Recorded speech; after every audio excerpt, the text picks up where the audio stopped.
Flat Earth Debate, Uncut and After Show. I'm your host Nathan Oakley, and if you are new to this channel, or you've not done so already, then be sure to subscribe, hit the bell notification icon and join button to keep up to date with the Flat Earth Debate. If you would like to support the channel, there is a super chat that runs alongside each of these shows while they premiere. There's also a PayPal, Patreon and crypto link in the info box below the video. Speaking of Patreon, I'm going to do a quick shout out to all of you who do support me on Patreon. So a massive shout out of thanks and appreciation to Melby Styles, Troy Shuker, Bose Nail, Samson, Maris, Mobile Max 777, Neo the One, Rob W, Open Minded, Reese Pound, Dale West Watson, Mike, Muted, Dick Earth Skeptic, NA Literalist, Maria Nealands, Unbelievable Productions, Blue Ridge Ranger, Rob H, The Real Gabster, Windrider, Liam Nedrick, Abraham Mohammed, Nai Bai, Adrian Quintana, Skeptic936, Life is Short, Fireball X, TheFlatEarthChannel.com, Texas Mike, Edwin Johnson, Kirsten Smith, and David Wayne Foster. So another massive thank you to all of you for supporting me on Patreon. Also below this video is a link to get £50 for swapping your UK energy supplier to Octopus Energy. With that, I'm going to hand over to whoever is in G Plus and Discord so you can enjoy their conversation while I set up for today's live show. They'll look for ways to make it work, and it still doesn't. Yeah, because it's not reality.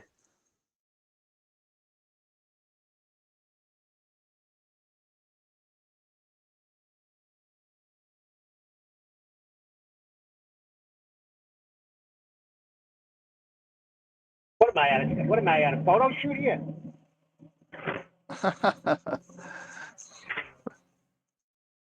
I just got it, Red Man. I'll go look at it. Yeah.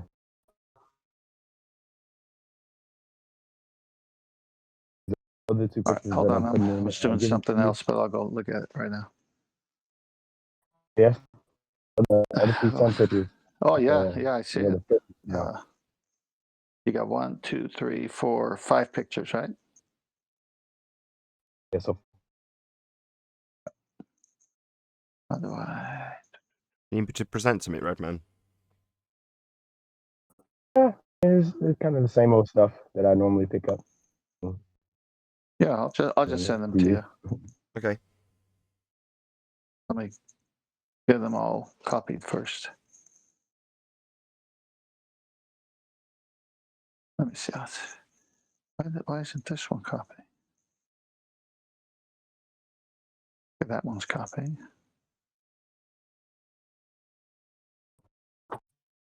All right, I'll send you 3 at least. They're coming through on Master B. What's that? Where are they going? Oh, they're going to go to Master B in 1 second. Okay. I only got 3 of them. Yeah, he's got 5, but I was only able to copy 3. So here, or save 3 for some reason. Here they come. While they're sending, while they're in the middle of the wires, can you, are they here now? Can you tell us what's what then, Redman? I've got them up on screen now. These are pictures taken from the 49th floor.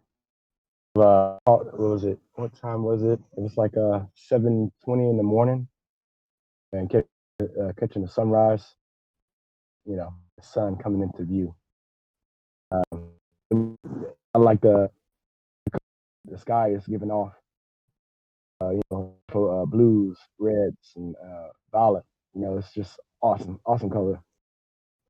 2 of them from the ground. And when I got up in the building, I was able to take the pictures. Kind of turn my IOs down on a couple of the sun pictures, and pretty good.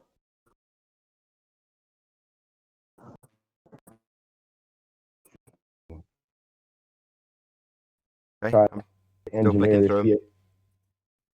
I'm on the second picture of the sun. Dark. Mm-hmm. I down river low, so it wouldn't be so bright.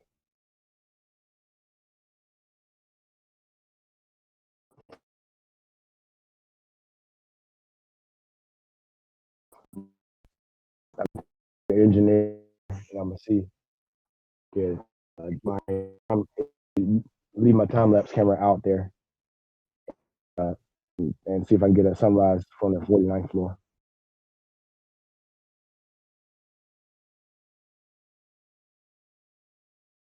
Epic.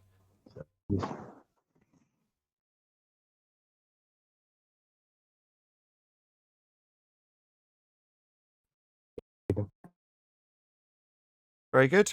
Thank you for sharing them, and thank you for passing them on, 10th man. You're welcome. No problem.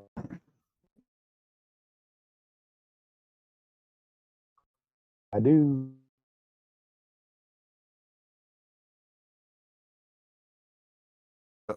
Did someone just say how do? No, I said what I do. I see something, I pass it. My Discord keeps Well, if you see- disconnecting. Just 1 second. I'm going to refresh my Discord because it keeps connecting and reconnecting for some reason.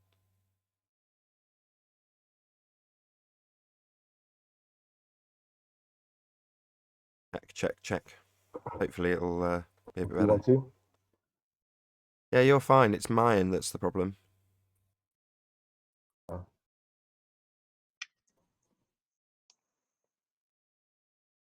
Anyway, we'll manage.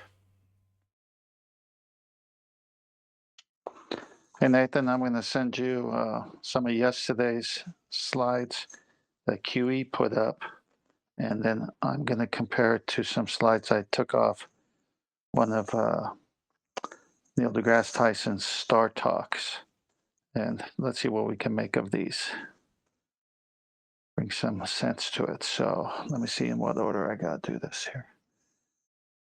Okay, so let's do this one.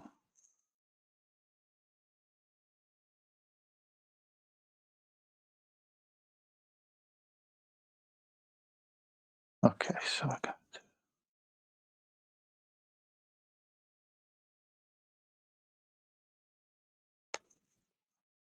one. All right, so let me go select 1, 2.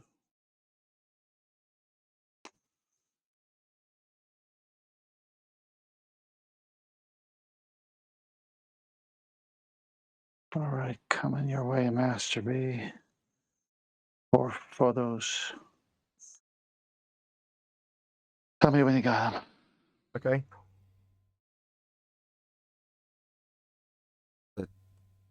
Got him. There we go. Want me to start with? All right. Okay, I think I know where to start. You've put them in order, right? Yeah. Okay. So the first one he shows is their model. There's the sun, and there's the earth, and the moon is just about to get in the way of the earth, or past the earth, and the earth is gonna block the sunlight from the moon. You go to the next one, you could see how the shadow of the earth is not narrow but wide, and then the moon is there in their model, and and there's the earth's shadow. See how that shows? And if I'm on the right slide, then maybe I should be on the first slide. Second slide where it shows the moon in the shadow of the earth. That's come through as my first, but yeah, carry on. Oh, okay, I'm sorry. All right, so once the moon gets behind the earth, the shadow of the earth is supposedly the shadow they see on the eclipse, at least from yesterday's callers as well, right? So then if you go to what QE put up, and I've put this up before, and that would be the umbra penumbra. What does the shadow look like there in the sunlight? Excuse me. The sun is coming in narrow bands rather than parallel in a divergent way, and then they break the shadow up into an umbra and penumbra. And if you go to the last slide, can someone explain to me why this is considered to be true? So even in their model, when they're trying to show the shadow, it doesn't even work with their umbra penumbra. In contrast to what everyone sees, light comes in divergent, not parallel rays anyway. So that kills it right there. But if they want to play this little Mickey Mouse cartoon game with us, they're playing both sides as always, arguing both sides of the argument whenever it's necessary. Epic. Thanks. It's amazing.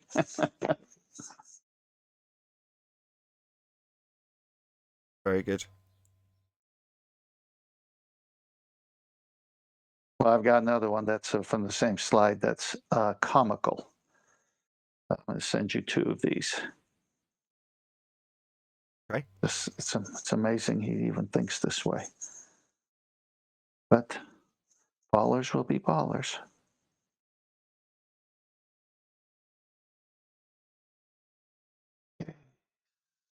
And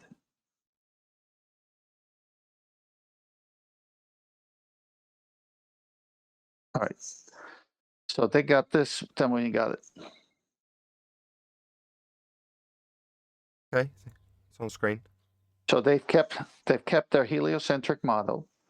They've put an image of a flat Earth and the moon next to the flat Earth, as if that's what we're stating at all, which it isn't at all. And then he does the next slide with the eclipse with a flat. It's so funny. That's great. I don't need to say more, do I? It's a very Flat Earth Society-esque depiction of pancake Earth in the sky vacuum, right? It's like, lest we forget that we don't have orbital mechanics, and that's what this arrangement gives you. And we don't have a sky vacuum, and the assumption of R, and I love it. Good way to start a Thursday. And shouldn't they also have Venus as a pancake, assumed to be the same pancake as Earth? Yeah, exactly. Anyway, whoever orders one pancake anyway? Exactly. You'd have a whole stack of them. Nice one. Very good. All right. We had our laugh. There's more. I keep finding them.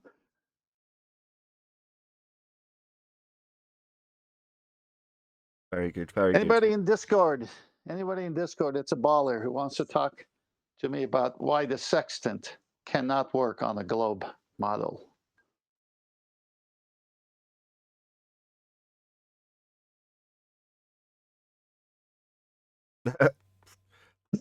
So enthusiastic, eh? Yeah, very enthusiastic, aren't they?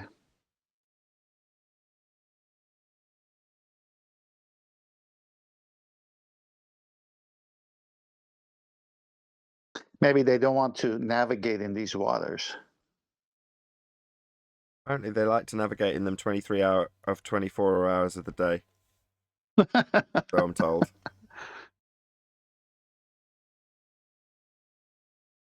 Yeah, that's because your show's over after 1 hour. Yeah, it gets warmer waters when no one's listening. That's right. All right, everybody quiet for this 1 hour slot on the live show. After that, we go back to our dream life.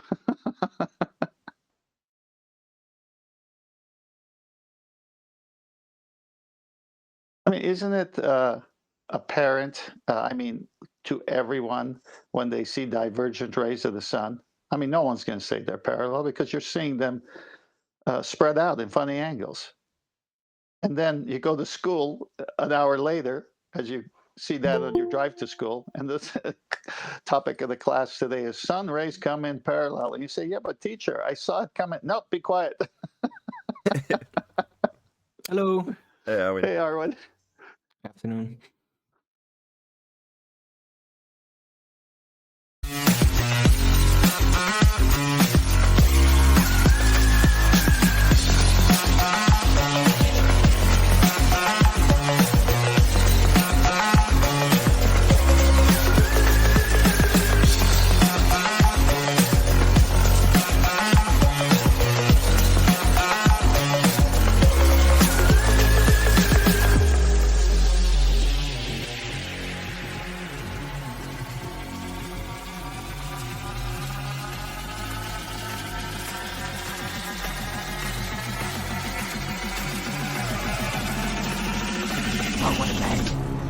Welcome to Flat Earth Debate Live.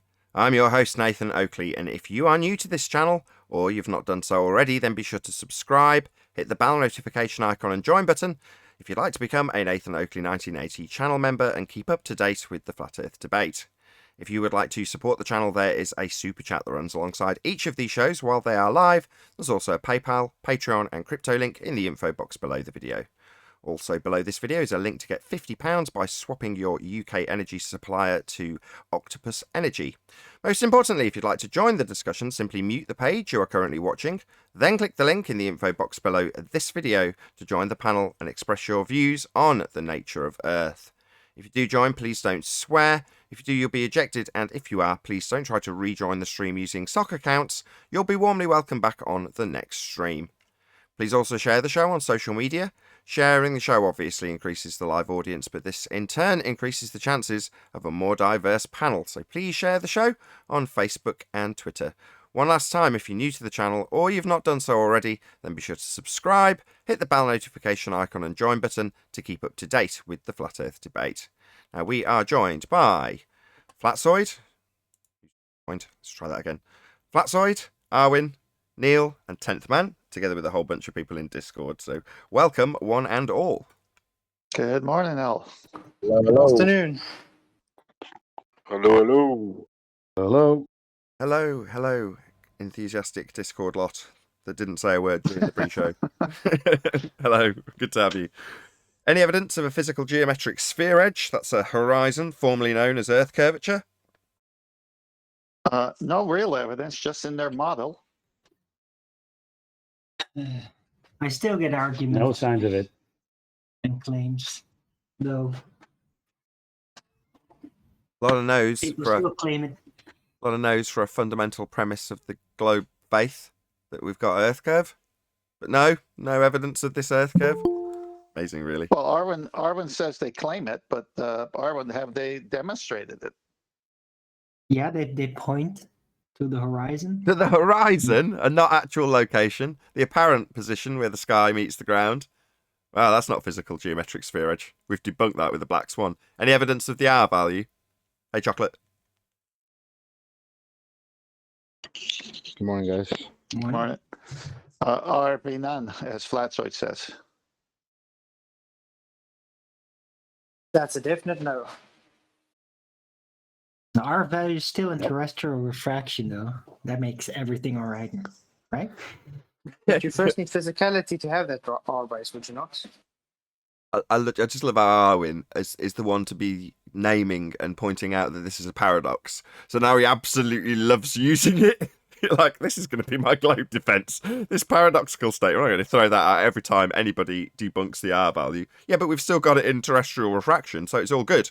Right, Arwin? Yeah, well, I literally have people saying that to me still. So, you know, in chats and all that, they still do that. Well, They still they say terrestrial refraction. when they still- when they direct your attention to the horizon, is there any way they could point that horizon is curving right to left, or are they still saying there's some kind of refraction that's making it horizontal and level? Come on, 10th Man. You know it doesn't bend from side to side. It only bends away from you in a circle-like fashion. And even if it Around could, Well, who cares? Doesn't make it a physical geometric sphere edge, bent or otherwise. That's what they want. They No, but want it flat makes it earthers easy- to argue the toss about how bent or not bent it is. Well, what are we talking about? A not actual location. They think it's a physical sphere edge, but they want us to argue about how bent or not bent a not actual location is, while they claim it's a physical location. But it's not really about whether it is actually curved. It's just how is it the easiest? What's the easiest way to imagine it to be a curve? How do you Yes. think about it to be a curve? That's the real thing. And it's not that hard. It's really not that hard to think about it like that. I don't know about you guys, but I measure the apparent locations all the time. Shit. I don't really do, but I can think of it like I do. Yeah, you can pretend you do. Tough time, to, the globers. to have a radius, you have to live on the sphere, right? Exactly. If you don't have one, you're not on a sphere. So how do we know we are on a sphere then? We don't, because we don't have a physical sphere edge to derive an R value from, and every single assertion that we're on a sphere starts with the assertion that we're on a sphere by way of an R value that we've debunked with the black swan. Hold on. There might be a better reason to it. You know, if there are so many sphere zealots that say the Earth is a sphere, then if it wasn't a sphere, then how could have these sphere zealots basically become so obsessed with spheres if nothing really is a sphere, even though they claim it is? How is Not that my possible? problem. How's that our problem? You asking I'm for a not thing saying that whose problem it point is. at I'm just someone? saying, how is that even possible? How Well, can they're everybody think that everything is a sphere when everything is obviously not? How can everyone be so Right. deluded into sphere belief? I don't know. Because they're told that it's a sphere? Maybe they're under the sphere of influence of someone. Yeah, the language Boom, boom. programs you with it. Atmosphere. Part of Right, the so language. just hearing the word sphere everywhere and seeing a lot of spheres on TV, does that make you believe everything is a sphere? Certainly seems to be the case, Arwin, as the majority of the Western world are under the misapprehension that they're on a model called the heliocentric model. When you watch Star It's a Wars, global they problem. show spheres. Well, Owen, if you didn't learn Dutch, would you know how to speak Dutch? Sorry, say again? If you didn't learn Dutch, would you know how to speak Dutch? No. Good point. Dutch is terrible language. to Let learn. make his point. Hold on. Flatsoid's point is, if you didn't learn globe, you wouldn't speak globe. Well, yeah, in a roundabout way, you got to it. Any evidence of axial rotation of the Earth-based variety? This so-called 15 degrees movement that we don't observe of the Earth. Yeah, Vertical deviation. there is no Vertical deviation. Coriolis deviation. There isn't any. Yes, there is. Great hand wave. Do you want to show me where this deviation occurs in nature, Arwin? Yeah, you drop something and then suddenly it deviates. Because people say I it know. does. Who's I know, actually testing this? I don't think geometry. anybody is. They're just saying that it does that. Okay, and if they just say that Earth turns underneath something that's dropped, as was exampled by the dude here a few times in the last week or so, well then you've got Earth turning underneath things that aren't attached to it at a different rate. Well, that would shorten flight times, because planes aren't attached to Earth. They take off, they leave Earth, and if it's claimed to spin underneath to cause deflection, that's Earth spinning underneath aeroplanes, shortening their flight times, which doesn't happen. Simultaneously, you'd have drones appearing to whiz away from you at 1,000 miles an hour as you turned underneath them on a spinning Earth.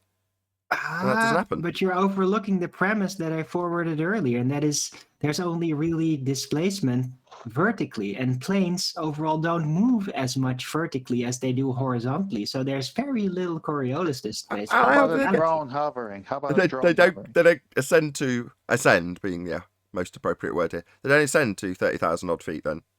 They just magically get there. And when they get there, Well, they they don't retain the constantly increased. go up and down, only usually once up and then once down. You know, maybe alter height a little, but the overall movement is mostly horizontal. How about a There's helicopter very little hovering? Coriolis deviation, and a drone hovering is not changing its height, so there should be no deviation then by that model. So no 15 degrees an hour drift as Earth turns underneath to give us a proof that we're turning then. So no drift in that example. Only when it comes down again. Only when it comes down. So you're saying it goes up and violates the first law of thermodynamics because it then suddenly retains an increased velocity because it's got an increased radius to traverse. So it's got to increase the energy in relation to the ground it's no longer attached to. Well, straight away, that's a violation of the first law. Nice that we can summarise it so No. quickly without a fundy. No, That's how it no, now it does argues. deviate when it goes up. Oh, it does deviate. Yeah, it just doesn't deviate when it hangs still. So sometimes Earth turns underneath and sometimes it doesn't. No, it's either turning underneath or it isn't. It isn't an either or circumstance. For us to have Coriolis deviation, the effect is us turning underneath stuff that's not attached. If we're not, then we don't have the Coriolis effect claim to prove we're spinning. If we do, then it would shorten flight times, which doesn't happen. Either way, they're buggered. Well, that's not the Coriolis that they believe in. They think that things only deviate when they move vertically. And who knows? I find that an interesting concept. So I'm going to stick with that as Baldwin. Say, well, that's no, it only deviates when moving vertically. So it's very only tough to effectively move in a vertical line in some kind of flight Yeah, situation. but if You that have to was have true, we've just covered special this. Just covered this. pendulous vane-like alterations or whatever to make it appear to go in a perfectly straight line, because it's actually deviating because of Coriolis when it moves vertically. Thank you. Thank you for repeating it. So now I've got to repeat what I've rebutted it with, and we'll just go around in circles 5 more times, maybe, Arwin. So, no, because you'd have to violate the first law of thermodynamics. As it increases altitude in an aeroplane, then it would, to track with Earth, have an increased radius value. Therefore, it would have to increase the amount of energy it's got to track with the ground at whatever rate you're claiming it's going to be tracking it at. Well, that can't happen. That's the first law of thermodynamics violation. Also, you'd have planes moving backwards, and you wouldn't have any Coriolis drift. You're supposed to have Coriolis drift, that's us observing drift, as we turn underneath. So this justification for no drift, or retention of angular velocity, or drift when you're only descending or ascending, stands in violation of the first law, doesn't give you the Coriolis effect they claim on a globe. So they're still screwed either way, Arwin, as much as you want to hang on to this crappy I'm argument. not sure about that, though. I Are you don't- saying, hang on, are you saying an airplane doesn't have a reverse gear? It doesn't need to, Oh, come on, Arwin. because it only deviates when it goes vertical. First law of thermodynamics violation. When it gets to its given altitude, if it's retaining the velocity of Earth turning underneath, it's got to violate the first law. We are just Yeah, but gonna it close 5 doesn't more do times. that. That's specifically why I say it alters when it goes vertical, because then it doesn't violate. I know, the but first you law. said when it comes down, then Earth should have moved 15 degrees underneath it. So how come on the way down, China doesn't come under it? Just nonsense. So it doesn't I move don't that wanna- fast. we It's not not do this moving 16 constantly times, vertically. Arwin? It's only moving vertically at a very specific point of landing. And Are we still in Yes. Arwin land? Yeah, we are. We Yeah. are. Yeah, we're not going to get away Okay, from okay. Arwin Land. He wants to go around this same circle 6 times. if you prefer the other guy another 1.5 hours about this, I'll tag team with No, him. I admire that you can keep it concise. I don't admire that you can also copy them going round in circles like a fundy zealot over and over again. But how else are you gonna get anywhere? That's not going anywhere. It's going round in circles. Yes, it's like around the Well. ball Earth. Do you like experiencing temporarily their cognitive dissonance? Is that how your empathy works? I'll tell you what I'll do. I'll go through the motions of cognitive dissonance round and round in circles. Is that how you empathise, Arwin? Well, I've always wanted to take the blue pill, but I can't really because I already took the red pill. But I can powder it up and then just take very little bits at a time. Ah, Check it out as Arwin snorts globe belief temporarily to get high. Yes, I like that. Yeah. do you also have a view of a sky valve to let a few things out, but not everything? Yeah, I'm still working with that on that with NASA. They're not Okay, ready for gotcha. that yet. Any First, evidence- it has to break because the gas pressure without a container issue cannot be resolved in any fashion. There is no physics, no theoretical physics that can actually fix that. The only way to assume that that is possible is by misinterpreting mechanics. It's the only way. Well, a lot of other things, including circular geometry and things like Coriolis effect, they can be screwed around with a little. The vacuum is a problem, however, so that's why at some point they are going to have to suggest there's going to be some kind of an alien barrier that has allowed us to breathe, basically, on the ball Earth. Any evidence that you can have gas pressure without a container? No, thank you, conspiracy cats and the Bollywood blue wolf. It could only happen in the outer space universe if the outer space universe is not a vacuum, but actually infinite amounts of space with infinite amounts of gas at a stable fashion. I don't know how that would work. Well, the last week you were saying it takes 3 containers. Now look what you're saying. Oh, now but that's how to demonstrate it on Earth. That's something different. We can only see it on the open closed system. That's an oxymoron. Married bachelor. Open closed. That's what they tell us. But Well, if it's hang an on. open closed system, that means that it can be open and closed. You can change whether it is closed or open, right? Hey, I could tell you right now, Nathan hit it on the spot with the married bachelor, because everyone before they got married was a bachelor wishing they were married. So in their imagination, they were married, but they weren't really married. So the whole globe is an imagination. Any evidence of What? the distance to the sun? Ah, what is the sun? I don't know. Is it What is the physical? world? Is the sun physical, or is just that The light que- hitting your skin? Is that a physical interaction? You tell of me, have some you ever kind? touched it? Have you ever touched it? Is it tangible? How can you touch it? The question Well, is, let's what's try to approach it first. Let's see if it actually abides by the laws of perspective, as all physical objects do. the question is distance. It doesn't. Yeah. I If you talk like move, on it my seems to show move like as well, half an Arwen. hour about this nonstop. You don't So seem to be able I'm to a get. bit flustered. You don't seem to be able to reduce its angular size by approaching it. Right. Well, then you got a problem. Then the physical nature becomes very unlikely. It's much more likely to fall under the category of holographic in that sense. Then. Any evidence of the distance to the sun? Owen, that's not very consistent. I thought you would have been able to categorize that as clearly, if it doesn't change in size, it must be infinitely massive and so far away that the laws of perspective are just negated. What? uh. Oh That yeah, if it interest. was really, really big and really, really far away. That was the Right. case, Adam. And you had stuff that was really big and really far away at varying distances. You'd have some parallax throughout the night, would you not? Well, obviously, there's contradictions that become apparent within that, but I'm just saying, just in of itself, you can hand wave it away by saying, yeah, but it's so big and so far away you don't see it. But yes, parallax. Adam, But if it was so but big and so far away, but you would do light come in see. divergent or parallel? Well, if it's coming off a ball, it's got to be diverging anyway. I mean, On Elijah? Well, But it depends but on what how you Hold on, pressure can or Hold on, notice. Arwen. fraction Just one influences sec. it, though. One sec. What you can notice is that there's a change in intensity of the sun's light throughout the day, from that general apparent direction.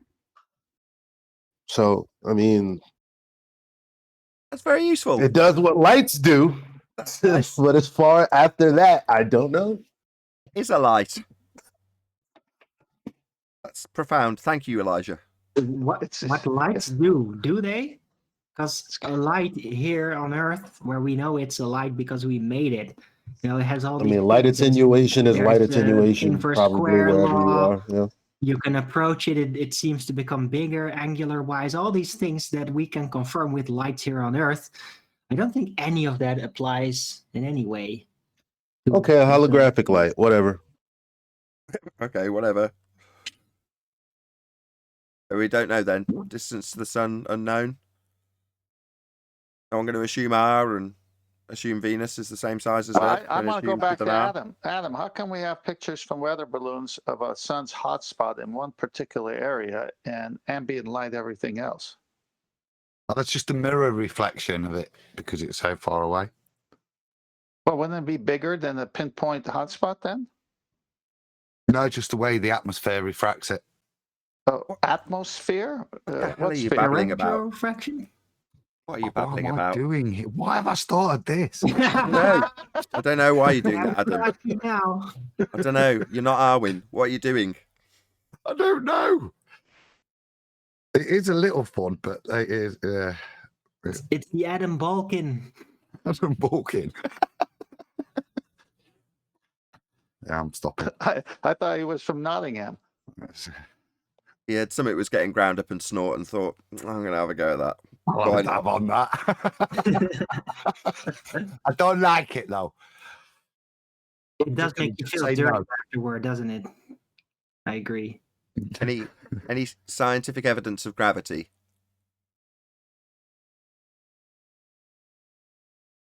What is it? I don't know. Bending force space. There's no scientific evidence of what they are saying gravity is, because they say it's a force, and then they also say it's not a force, and they don't even know what it is. So how do Space-time. you manipulate something that isn't force, but you can think of it as a force? Think about manipulating it. Oh, yes! That's the solution! Pay no mind to him. Any single viable hypothesis from any of the fields of astronomy, cosmology, or astrophysics? Email, iTunes, That's about as far as we got, is email and iTunes. maybe mobile phones. Oh yeah, laptops. Don't forget laptops. What Laptops. else?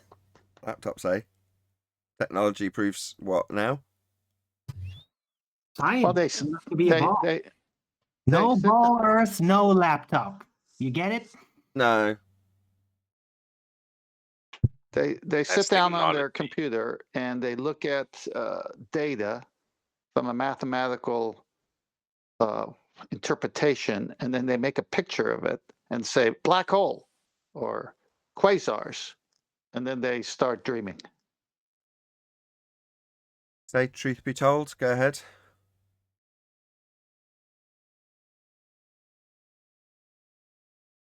Nah, all I said was that's technology, man. That's not science at all. You asked for scientific evidence, isn't it? Not scientific evidence, no. We just want valid hypotheses.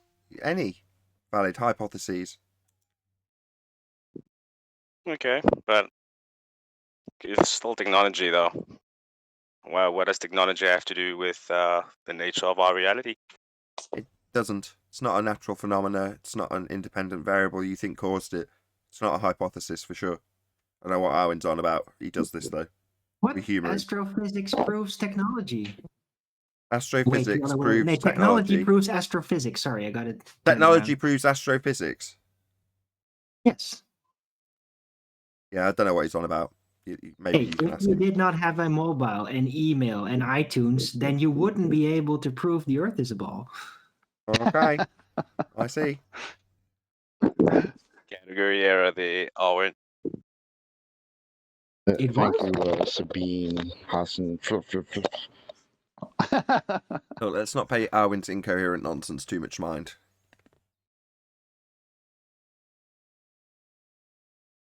Any evidence of a self-perpetuating molten iron core at the centre of a presupposed spherical Earth?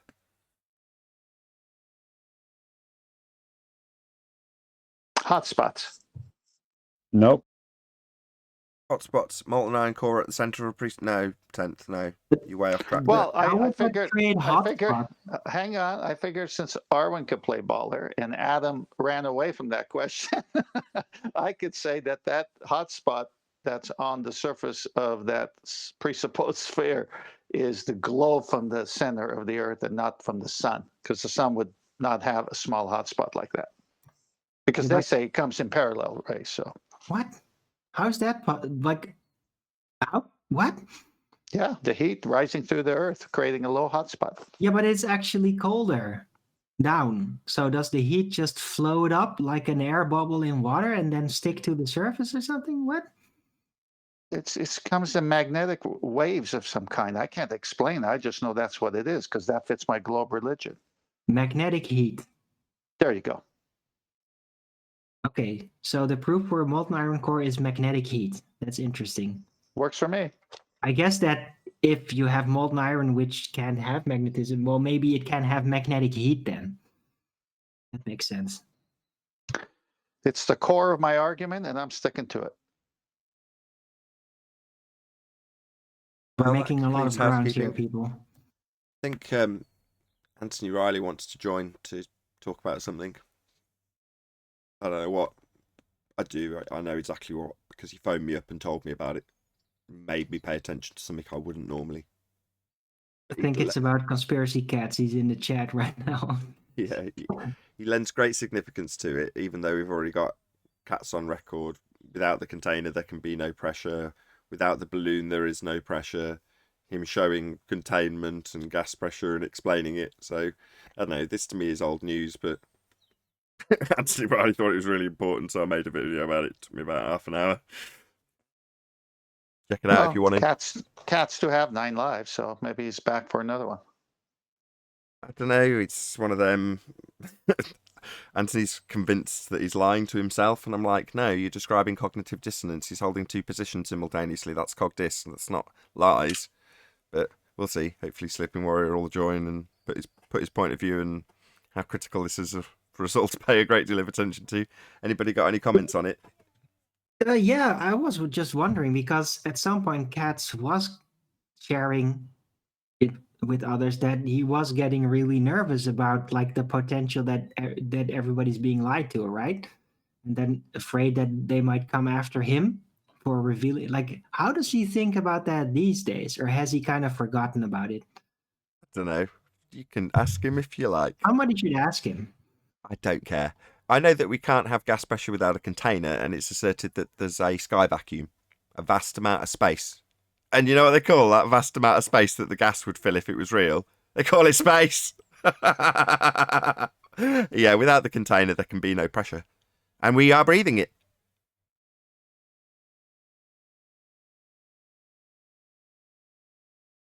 Outer space is fake. It's not empty. Can't be. If it is even there. This is a well-established...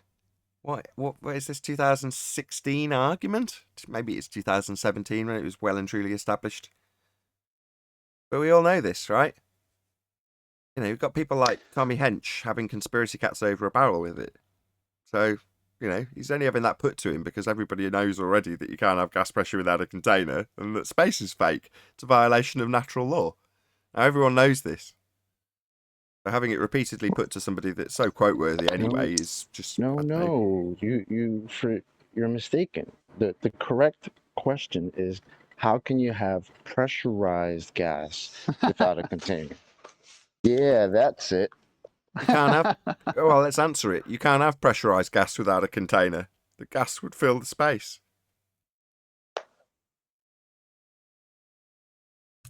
What's causing the gas to pressurize? It would require the antecedent of containment, something to press upon, Arwin. Hmm.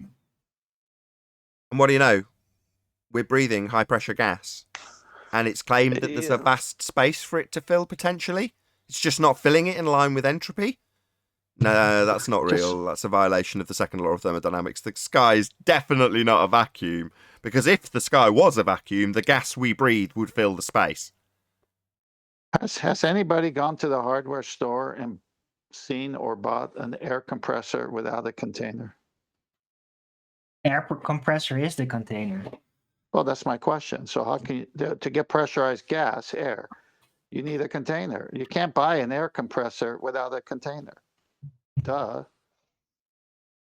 Well, maybe if you just calculate it different and express the pressure in weight, maybe then you could get some kind of directional thing going.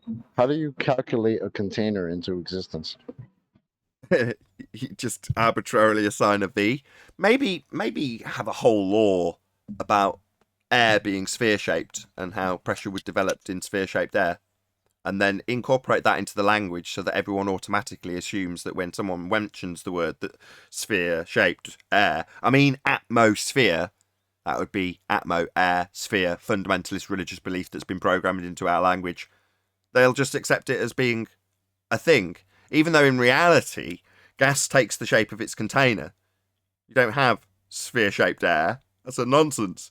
But you'd need sphere-shaped air in violation of natural law as a mild explanation for something that violates natural law when someone asks how we have gas pressure on Earth if the sky is a vacuum. Oh, well, we have sphere-shaped air law. And that says that we can have it. It's just as simple as that, really. We use a not actual force called gravity that we think of as a force to hold gas pressure in these various different layers of air, even though gas is inhomogeneous. It's not forming in layers. But we'll name all the layers spheres as well, and people will arbitrarily accept that they form the shape of spheres. Get gas that expands to fill the volume, that isn't sphere-shaped. If they're so into that we live on a sphere, and they actually believe this, then airplanes should be renamed air spheres.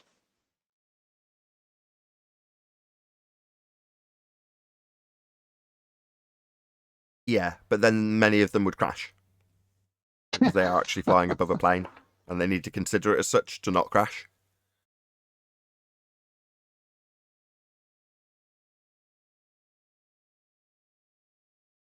That it for the housekeeping? That's it.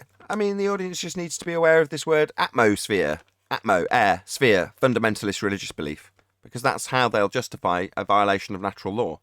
By way of a made-up air sphere law that uses not actual forces to keep gas here, when it would actually, and demonstratably, fill the availability of volume it has to fill. Because that's what gas does. It's a natural law. It's called the second law of thermodynamics.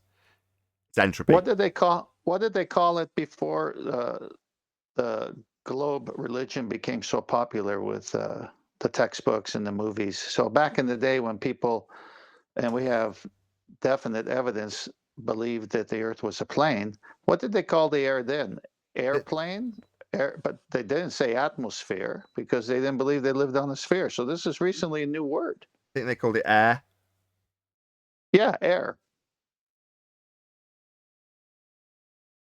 They didn't give a shape to it. No, that was arbitrarily assigned to overcome a problem in a sphere model that we don't stand upon. When asked how we have gas pressure without a container, well, you can direct the person to atmosphere. An oxymoron. So when you say the air takes the shape of its container, that would be true. Yeah, that's demonstrably true.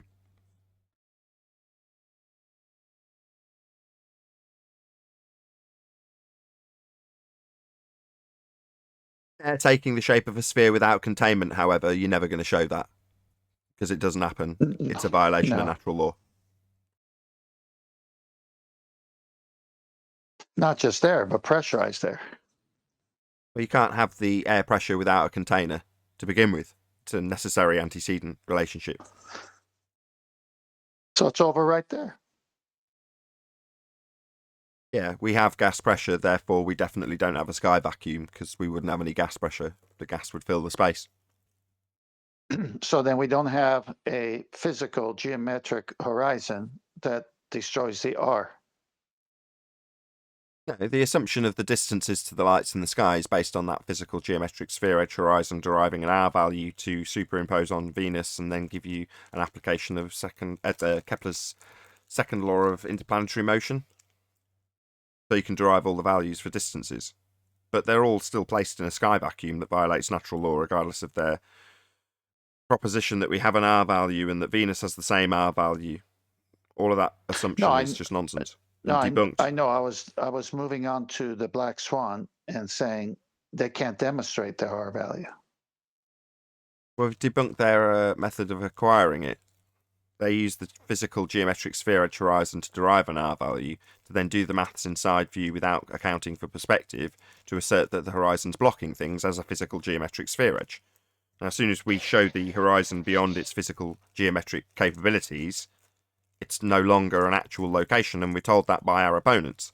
We wouldn't expect to see geometry. The geometric horizon only exists in the maths. That's because the horizon isn't geometric. And they tell us exactly that. That's where we won. Them telling us that we don't have geometric horizon. We don't have Earth curve then. They're telling us it. Well, if it only exists in the maths, then how can they say Alberuni measured it? They can't. But they do. Well, no, they can't. That's where we've debunked it. Because if you're going to derive a physical geometric value from a physical geometric sphere edge, then you're going to need it to be physical and geometric. And the people on the globe side are telling us here, right now, that we can't see that. So they can't measure it. They can't derive it. It's game over. So you can't see it, repeat it, observe it in our time, but he could at his time? Are you kidding me?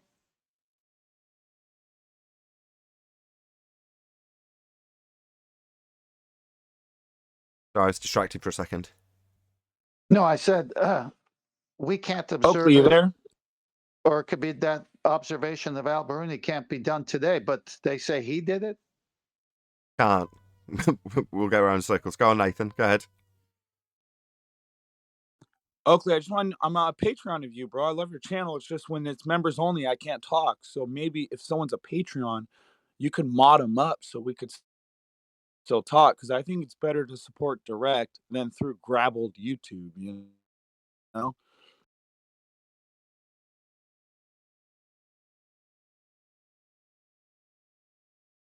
Talk amongst yourselves. I'm distracted just for 2 minutes.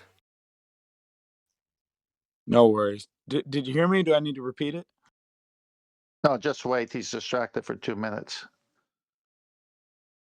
Maybe someone's delivering a package or something to his door. No worries. That's 10th man, right? Yep. Yeah, I'm a fan of you, bro. I love you, bro. Keep up the good work, I love dude. you too. Keep storing treasure in heaven, dude. Praise the Lord.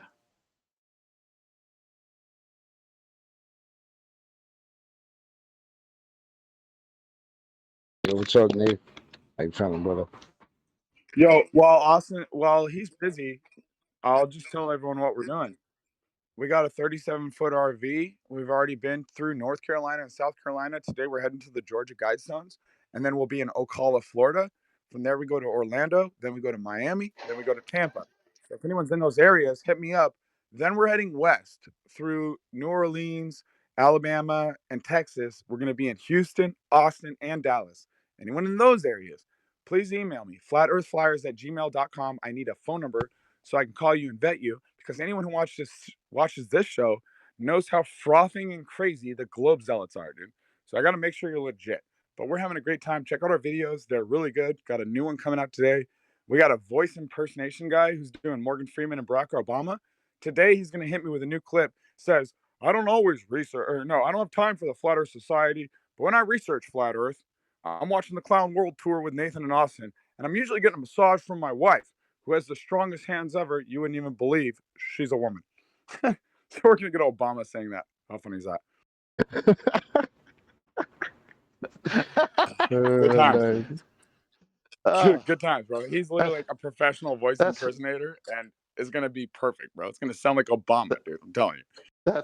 That's one way to massage the audience, Nathan. Yeah, you know, I want to try and make videos that every Glover, even if they hate mine and Austin's guts and like hates God and thinks they came from a rock, they're going to be like, that was a cool video. You know what I mean? Hey, be careful. You're talking bad about somebody's cousins. Oh, my bad. My bad. Don't start throwing cousins now. Yeah, it's good to see you guys, man. I love you guys, dude. Good morning. Good morning to all y'all, or good night if you're in the UK. But I love what you guys do, dude. We're all big fans here. Awesome. I wonder if that's where they got the name Pebbles. Oh yeah, Fruity Pebbles. You eat those in the morning. Pebbles was also a character on the Flintstones, if I'm not mistaken. Yeah, there was an actor named Rock Hudson. Oh, and then you've got The Rock, who's literally the most famous person in the world on Instagram. And Einstein means one stone rolling around in the head. So what's going on here with the Pebbles and The Rock? What is that? I've Where's the had a gravy few in there? my kidney, but I've dispelled them since then. Yo, Nathan, what up, brother? My answer to what's up is the sky map, and above that is a creator who loves you. Excellent, excellent. How's the trip? Dude, I've never been more blessed or felt more called or been like more in the freaking vibe and the river that is streaming truth than I am in the freaking RV, bro. These guys were awesome. Chris drove from Amazing. California 3,000 miles, and he's like the best helper. Austin and I are working together. Like, of course, he's alpha, I'm alpha. We're both gonna butt heads a little bit, but like we work together really Hold well, up. bro. So dude drove the RV from where? Cali? Over From to Cali to Virginia, he had a niece who was having a Jesus, baby in bro. Kansas, and he's like, "Bro, I'm gonna go That's see this, and then I'm ridiculous. gonna come to Okay, you." that made sense. So wait, you guys That's gotta nuts. find a way to make it to New York City, man. Come on. Yeah. Elijah, bro, we're gonna go to the we really have our hearts set on going to the Niagara Falls. So we'll be in that area for sure. We're coming to you. That area is like 18 miles away. I mean, Excellent. 18 Well, hours away. I'm sorry. 18 hours Niagara Falls from New York. Let me see. I'm going to check right now. Bro, you're on the giggle bush, dude. There's no way that Niagara Falls is 18 hours from New York. Yeah, it is. Maybe You ain't 6. close at all, buddy. Dude, it takes Yeah, me but 2 if days to drive across the entire U.S. I know it's the wildest thing. The only thing New that you York State got is further similar from is New the York word New City York. than Pennsylvania is. It's very weird. I still don't get it.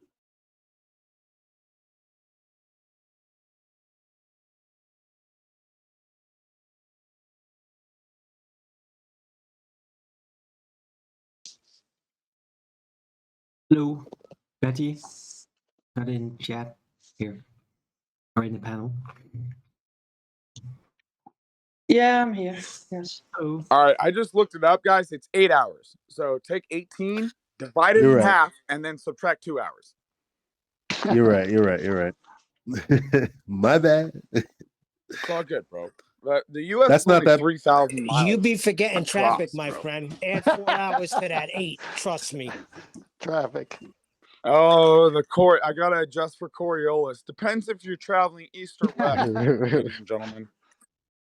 Just to get out of New York is going to take 3.5 hours. Yeah, imagine being that stupid. Like thinking that's what happens, right? Oh yeah, it's longer distance, but if I need to get somewhere, I could just jump up in the air over and over again. The Earth will move under me. Well, you're a moron Bro, if that's you your think religion. that. Yeah, that's Do you the think if you glober's jump up and down a religion, train, bro. that the train will move underneath you so you don't come back down to where you Well, started from? a train would not have a Coriolis effect because you're in a closed container, which is not moving separately from the floor. So it's The not same true of the analogous. atmosphere. The Well, atmosphere is It's moving with not the Earth. It's no analogous. different. It's no It's not different. analogous to the It's heliocentric totally No space analogous. difference. monkey Hold on, parallel. guys. Hold on analogous. 1 second. Sorry to interrupt. Totally So, what he's 100% rebutted you with, analogous. Rumpus, if you can bear to listen, I'll summarise. He's saying, Sorry? is Earth like a closed train? Closed container, then? In your example, Earth's a closed train? In effect, yes. But Earth's closed. How did men get to the moon again? For all practical purposes, it is a closed system. So, for practical purposes of going to the moon, it's closed, they can't. For practical purposes, if you want, They can't go to the moon. For practical purposes, it's closed, so men can't go to the moon. According to Rumpus, it's closed. We're closed, right? for practical purposes, Closed. So we can't go to the moon. It's not practical because it's closed. According to Rumpus, it's closed. For all practical purposes, Earth is closed. According to Rumpus, for practical purpose, Earth is closed like a train. Therefore, men can't go to the moon. practical purpose is to model the behavior of the Model? No, we live in reality. Get lost. and so well, you can just think of existing on it the Earth. as So are you modelling closed, but it Earth is like a open. train? Shut up, Discord or G+, whoever's interrupting. Practical purposes, if you want to consider the whole Earth system, it is like a closed system. So you can't go to the moon then, because it's for all practical purposes closed, and therefore matter can't leave. Just a few molecules of matter doesn't make it. A few molecules? It's a spaceship, a few molecules. In comparison to the Earth, Is a spaceship a few molecules, or is it an absolutely massive amount of matter that wouldn't be able to leave if it was closed? Yeah, we must be closed, or we wouldn't have gas pressure to breathe. If it was open, the gas would fill the sky vacuum. And if you're saying it's closed, then men aren't going to the moon for all practical purposes. You can't leave a closed system if you matter, and spaceships are matter. So Rumpus is saying for all practical purposes, men can't go to the moon because we're in a closed system. We agree. Welcome to the violation of natural law that is outer space. Space is fake. We must be in a closed system. And according to Rumpus, for all practical purposes, we are. so for instance, if you want to consider if you were the size of an atom, you wouldn't have to worry about gravity, really. What if I was the size of a spaceship? Would I have to worry about the Earth being closed? But for spaceships, you can regard it as open, but For spaceships, we can have a complete and contrasting scenario where it's not closed. Well, that's a strange thing to say. So it's open then. If spaceships are moving out into the violation of natural law sky vacuum, then it's open, not closed. Why would you say that it's open for spaceships? Because your train example, you wouldn't have things moving along with the train if it was open, like Earth, would you? well, the Earth is fundamentally a closed system. Just So we wouldn't have men travelling to the moon then? It's fundamentally closed. right? Unless men are lying about travelling out into this area that doesn't exist. They must be lying then, if for all intents and purposes it's closed, then they're lying about going to the moon. But if you're worrying about the atmosphere, it's a closed system. Atmosphere's an oxymoron. Air-sphere, air takes the shape of its container. It doesn't take the shape of a sphere. Yes, it does. No, it doesn't. Do you want to show me air taking the shape of a sphere without containment? Yep, I can show any picture of the Earth from space. Will show you. Oh no, that would be a second law of thermodynamics violation that they can't get to if it's closed. How are they getting there to take these pictures if it's closed? Well, it's not closed to... So it's not closed? You've just told us it is closed. For the purposes of the atmosphere... Atmosphere's an oxymoron. Air-sphere, air takes the shape of its container, and you've said, no, I can show you air in a photograph taking the shape of a sphere-shaped Earth, and I'm asking, how do they get there if it's closed? Well, if it's closed for air to maintain that spherical shape, then they're not getting outside of it to take pictures of it, because it's closed. And you're saying, well, for the purposes of going out to take a picture of this closed system, it's open. Correct.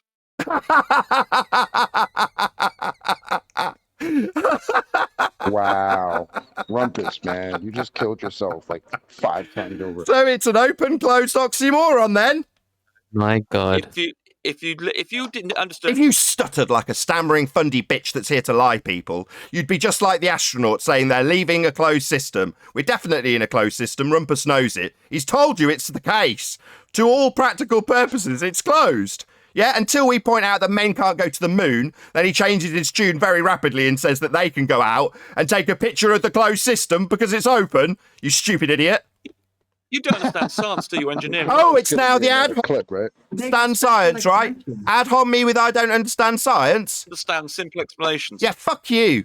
I understand the second law of thermodynamics. That would be an entropy increase. And if the sky was a vacuum, the gas would fill the space. Because it's claimed to be an open system. It is claimed that men travel to the moon, even though you're telling us that to all intents and purposes it's closed. Until you need to take a photograph from a fake place, then it's very much open, according to Rumpus, the double-speaking fundy liar. Sometimes you don't have to consider them. So for the point of view of the Earth as a large body, you can regard it as a closed system. So then men aren't going to the moon then, it's closed. Matter can't leave a closed system. So matter would be spaceships. Spaceships can't leave because according to Rumpus it's a closed system. And it'd need to be for us to have gas pressure here. Its status depends on what you want to do. If you want to talk about... Oh, it depends what the status of your model and your description within the model depends. Well, that's not how reality works. Reality has got natural laws it must follow. Doesn't depend like your stupid globe model. Your globe model depends on the circumstances, because in your model you have men travelling to a place that doesn't exist. In your model you have atmosphere, but in reality air doesn't take a sphere shape, it takes the shape of its container. And you're never going to accept that because you've got an open system to be photographed as closed because it's open. You've got a fundamental contradiction in your description, and you agreed when I pointed out the fundamental contradiction of your open and closed simultaneous systems. There's an atmosphere up there. Not listening to me anymore. Get lost. Validated Get empirical lost. fact Get lost. that there's a Get vacuum lost. up there. Stopped listening. Get about 5 minutes ago, so get lost. Yeah, the second I start pointing out that I've confirmed and he has agreed that he's got a contradiction in terms, open and closed, not being capable simultaneously unless he needs to describe something that way in his model, not reality, not obeying natural law because gas would fill the sky vacuum, and he admits it. But then when I point it out again and again and again, he thinks he can just talk through me non-stop and not listen. Get lost, you fundy zealot. You've confirmed to my audience that you need them to think of Earth as both open and closed. Open for spaceships, closed for gas. Yeah, you can't have it both ways though, can you, fundies? That's where your argument dies on its ass. The sky is not a vacuum. They've lied to every one of us about the sky being a vacuum, that they travel to these claimed to be rocks that are actually just lights in the sky. And they tell us that we have gas pressure because we have sphere-shaped air law, when they assume we're on a sphere that's disobeying natural law. Well, in that circumstance, it's got to be thought of as closed. But unless we want to take a picture of it being closed, then it'll be open. A couple of shout-outs to James Richard, who's been smashing the super chat while that was all going down. So thank you very much indeed. And also Retro Bill, I'll shout you both out. So For practical purposes, the Earth system is open. For impractical purposes, however, the Earth is a completely open system. Yeah, that's right on. Thank you very much indeed, Retro Bill. Really appreciate the support. Also, James Richard. Rumpus, do you not see what the powers that be are doing right now? Lockdowns, masks, vaccine, censorship. Why do you trust them? Because they're damn sure not giving us science, in quotes. Thank you very much indeed, James Richard, for the super chat. Really appreciate the support. Good point. Then you forgot to ask Rumpus his most feared question. What's that? Who is he? What's his name? Remember he ran away? Yeah, I don't care, really. I was just making a point when I said that to him. He said I was tucked up in a bunker when he's hiding behind a faceless, nameless sock, and no one knows who he is, where he is, what he does. He's a complete phantom, totally absolving him from needing any credibility. He doesn't have any. People still pay attention to him for some unknown reason. His namesake describes a disturbance. That's what a rumpus is. So he's a faceless, nameless troll that comes to cause a disturbance and doublespeak.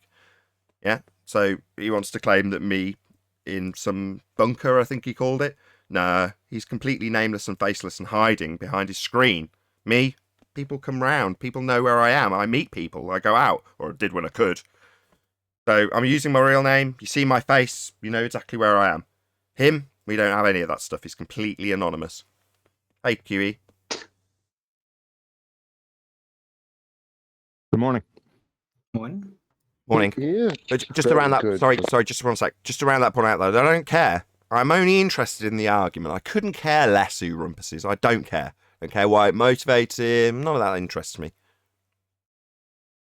Hey, that Rumpus's train example that he said is like the Earth. What would happen if you rolled down the window and the vacuum of space in their model is outside that train? What would happen to the air pressure in that train? So he actually died on 2 points.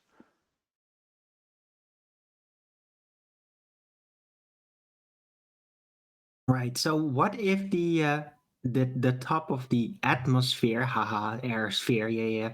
What if it was just unable to let tiny particles past, like a membrane, but it would allow sudden penetration towards the other side by a bigger object, like a shooting rocket? So open and closed. Then it would be open. Yeah. That's the problem, Harlan. The open part. Right, closed energy can transfer. Yeah, think of a thermos. Yeah, eventually the stuff inside will get cold because the energy can transfer. Yeah, open is when you take the lid off and pour stuff out. Matter's moving between the two different containers in that example. Well, maybe if there was just something like a sort of a membrane there, not necessarily a shield or a literal barrier, but just a membrane that would hold back the general pressure, stabilize it versus outer space vacuum. But that sudden penetration, getting all, you know what? Do they claim there's a membrane? By pushing through the membrane, as it were, and then it would just close up behind it. Great minds, chocolate. Yes. Do you want to repeat that? Do they claim there's a membrane up there? No, they just claim airspace. They might in the future. They just claim sphere-shaped air law. I can get my tongue around it while I'm smiling. Right, but they still have so much to figure out about this Earth, since they got so many gaps in their argument. So they still will have to open up certain options as to what reality really is in order to fix that. So maybe a membrane would pose a solution. Yeah, but Arwen, if they've got so much to figure out about this Earth, and it's obvious it's not sphere-shaped because of the black swan, why are they still holding on to debunked concepts? It's called zealotry. I don't know, man. Something that assumes R within it to prove it is better than just not assuming R at all. If the opposing positions are actually put down in the rhetoric, they think it's acceptable to hold both positions in cognitive dissonance because the rhetoric says so. It's to be considered open in this set of circumstances when we look at our model. It's also to be considered closed under these set of circumstances when we look at our model. Now go forth in cognitive dissonance and understand that both are true. Go away. Well, or they have to figure out another way of approaching it. Maybe between the open and the closed, there is a whole spectrum yet to be discovered of conditions to be in between open and closed, and they just have to figure out how that works. And they only recently discovered that that is the case because it have to be, or everything else would make no sense. And they're just now finding out and attempting to figure out what that is. So this may be A bit the like start of a great new Just So story to explain it. a bit like gender. There's loads, really. We're only just finding out how many millions of genders there are. It's amazing when you think about it. We're just finding this out now. I thought there was a method in place to find out the cause of an effect. There is, yeah. It's called the scientific method. I think you described it correctly then. They're not lying, are they? As you eloquently put it, in these conditions, and this is what they stated, and this is what Rumpus stated, in these conditions, it is to be considered like this in the model. In these conditions, it's to be considered like this. So again, I come back to, they're not directly lying. It's the choice is there and the truth is there, and it's for you to accept it and reify it. And that's what happens. But they're not lying, are they? Yeah, exactly. Like Musa telling you to think of it as a force. He's giving you permission to completely violate what he's told you. Literally, it's not a force, he says. But you, Sunshine, you, man or woman listening, you can think of it as a force. I give you permission.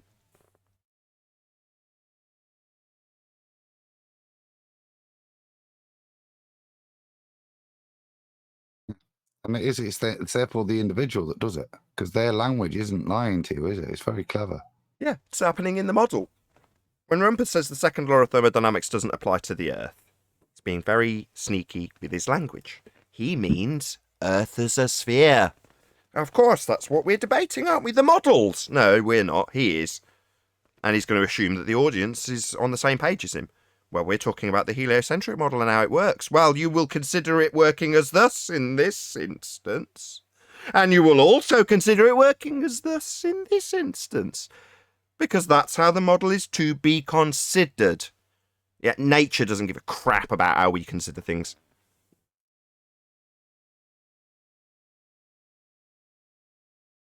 It's been a while since they went the route of, oh, the second law of thermodynamics is only describing an isolated system, so therefore it can't apply to the Earth. Missed that one. No, the second law of thermodynamics is utilizing a description of an isolated system to describe things that occur always in nature. It's merely a description. But the description is of things that occur always. So because the description utilizes this concept of an isolated system, it invalidates the description of things that happen always, or infers that they don't occur always? Nah, they're descriptions of things that occur always. Well, you don't like the words used in the description? Ah, well, they still occur always.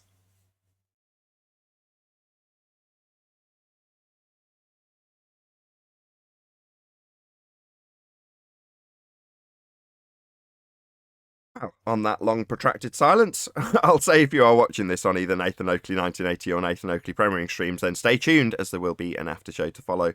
Unfortunately, if you are watching this live, this is where we bid you farewell. A huge, massive, enormous thank you to all of you who smashed the super chat, liked, commented, shared, subscribed, and all that good stuff. Link below is a link to get £50 back for switching your UK energy supplier to Octopus Energy. I've been Nathan Oakley. Stay tuned if you're watching on either premiering stream, and I'll see you all in the next video.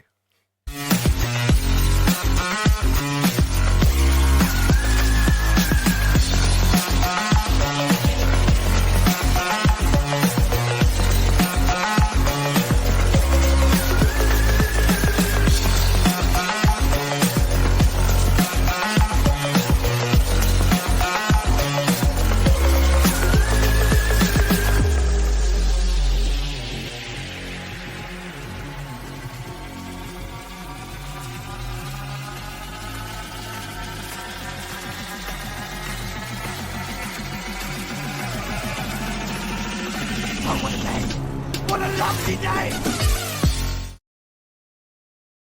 That's when the real gems come out.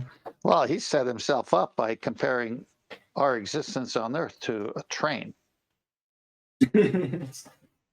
Yeah, he was working towards a train wreck. Good one. Is Nathan Thompson still here? He was asking me something, and my wife had gone downstairs to exchange cash for a baby changing table. Therefore, I was left with a screaming baby for a few minutes. I couldn't hear what he was saying. He got kicked by Ahmad. Why? Wrong. Why? He didn't get kicked. Okay. Furious. Made up. He got live muted in text, but that doesn't kick him out of the show. I stand corrected. Okay, well, I'm sure he'll catch up with me at a later time when I've not got a screaming baby sat on me. Ask me a question, please. Eric, ask you a question, did you say? No, can I ask one?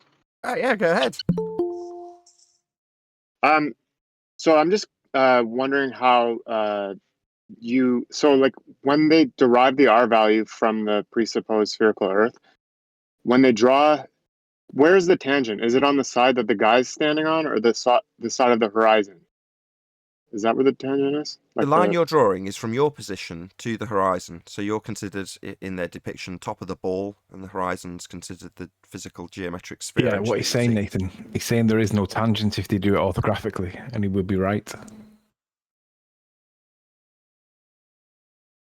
No, I'm trying to like when you draw it to the center of the Earth. That's the triangle you create as your tangent. Not the center of the Earth, the point where it meets the circumference. That's the But if tangent. you're going to draw it as a tangent to calculate it, you have to draw it all the way down to get your right angle. But no, that's the radius, isn't it? No, because then you can, but you do use that as R. You can then take them out and use it as... but the definition of tangent is the intersecting point with the circle, right? Yeah, but then your adjacent becomes R and your opposite becomes R plus the observer height. So you can use algebra to solve it like that. Yeah, but his point is that it's never going to make contact with the surface of the Earth if it's a orthographic view of a sphere, because it would never create a tangent point. Well, it does, doesn't it? If it's an orthographic view of the sphere, with an observer looking out to the it would never make contact with it because it would always be running parallel to this. No, the right angle's not formed at the observer's point, is it? The right angle is formed at the center of the ball.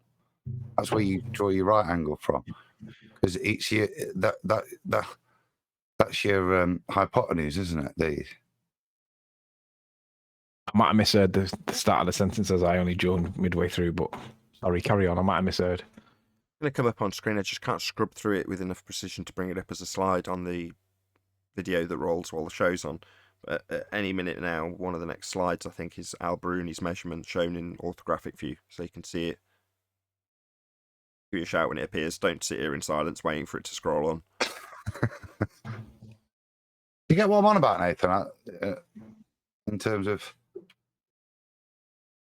Yeah, you've got a right angle drawn down with your zenith and then up to the tangent point that you've derived from the 90 degree at your zenith, drawn out to an imaginary horizon. So the dip angle's the horizon.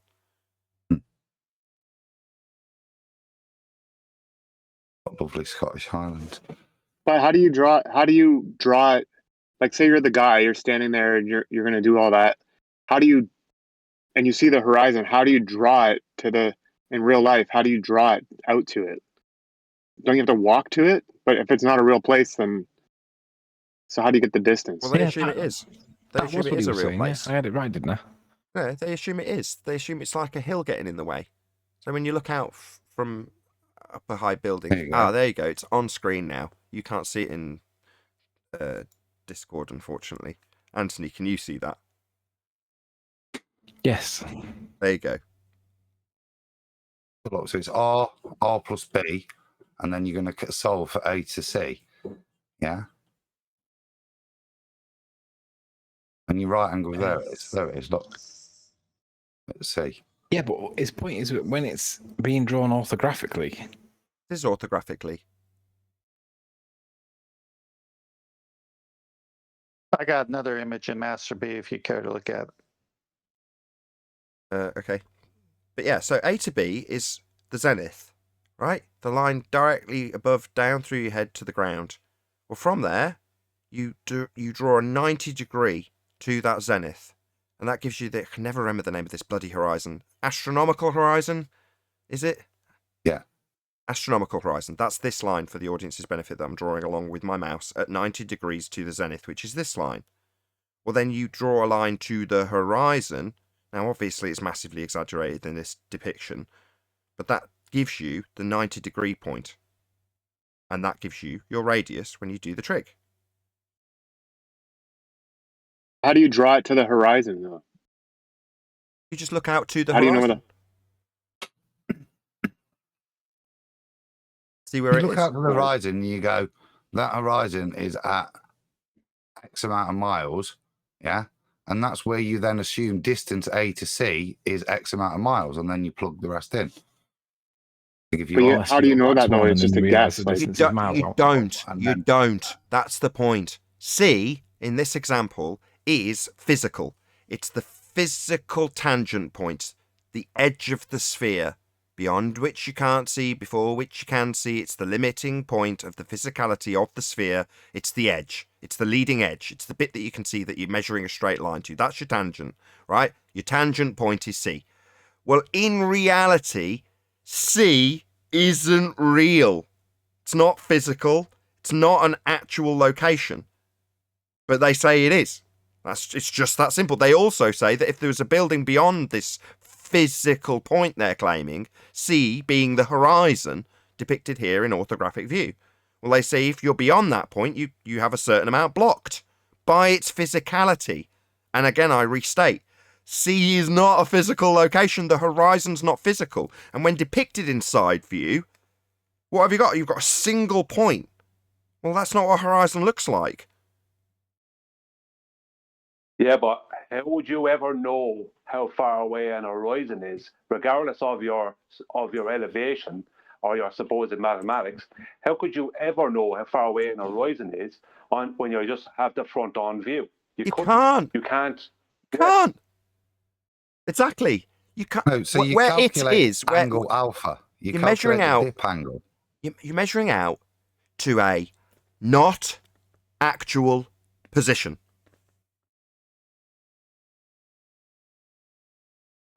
Even from what Adam just said there, see this dip angle, that's still only a hope and a maybe. You still can't validate what you're doing.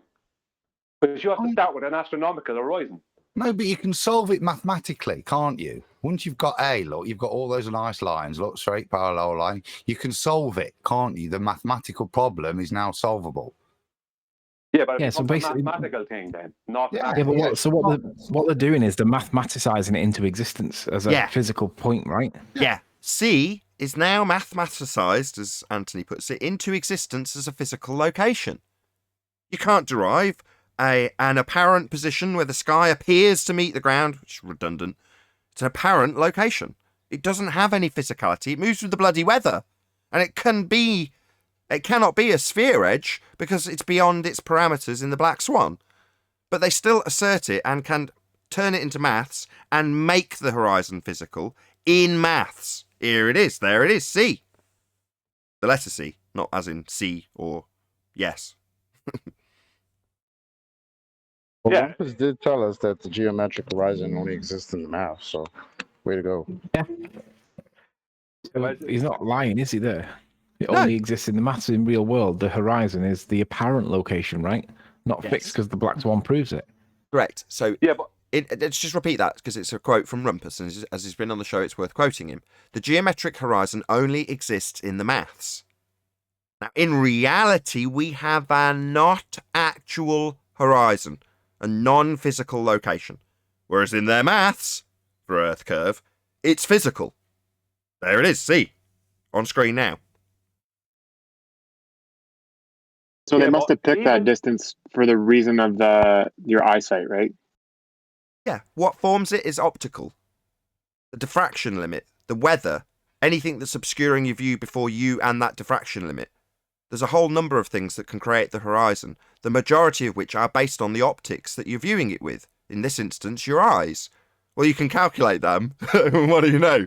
The maths is almost identical to Earth curve maths, where they assert physical geometry is the reason for the horizon, even though you can calculate it with the Rayleigh criterion. And it works out the same. It's the same maths. It's the same numbers. They just hijacked perspective and called it Earth curve. By the way, Nathan. Say again.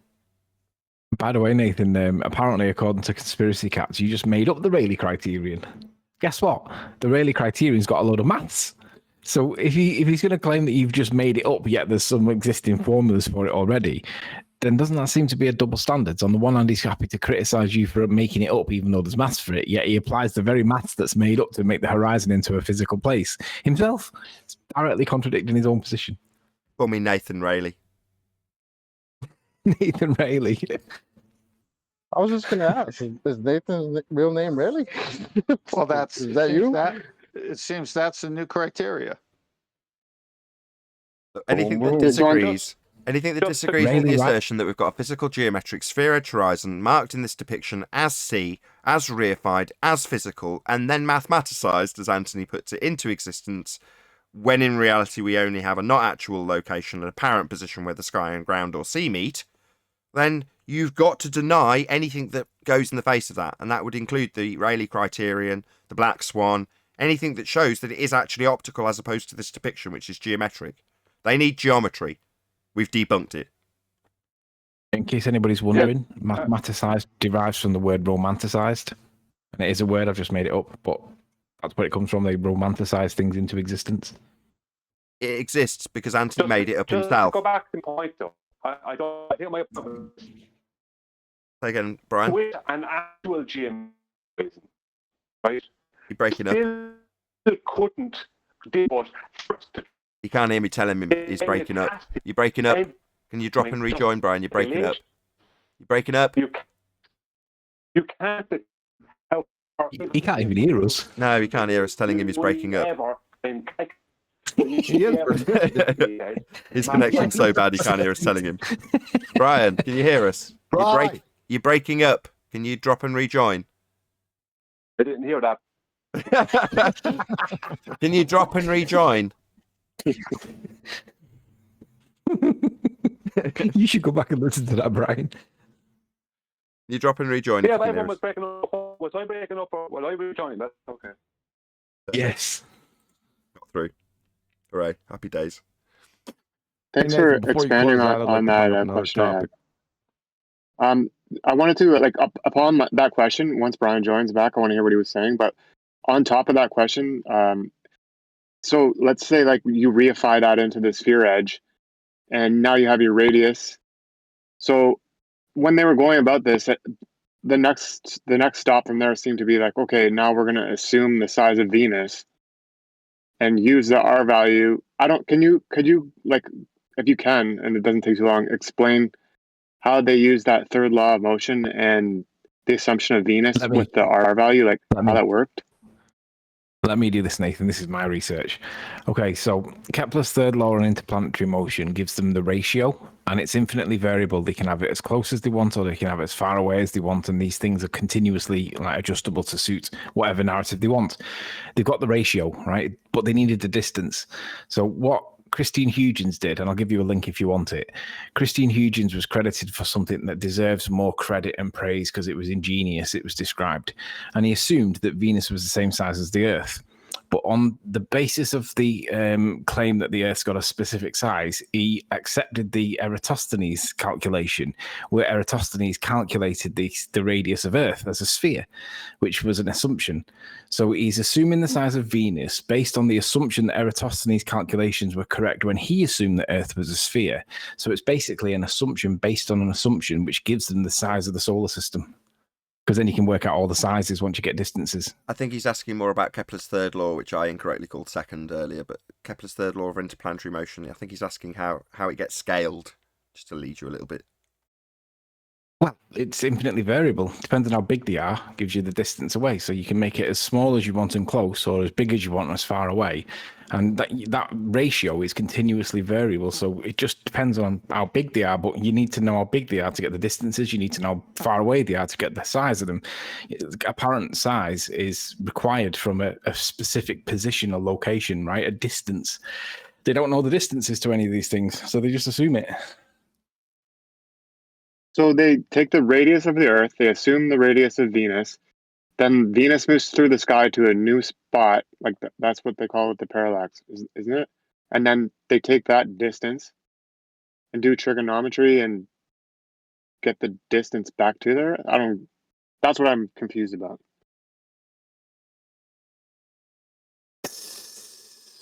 Yeah, It's what the Anthony's saying is transit time. So Go for on, transit time to have any relevance, again, it's only scaled again, isn't it?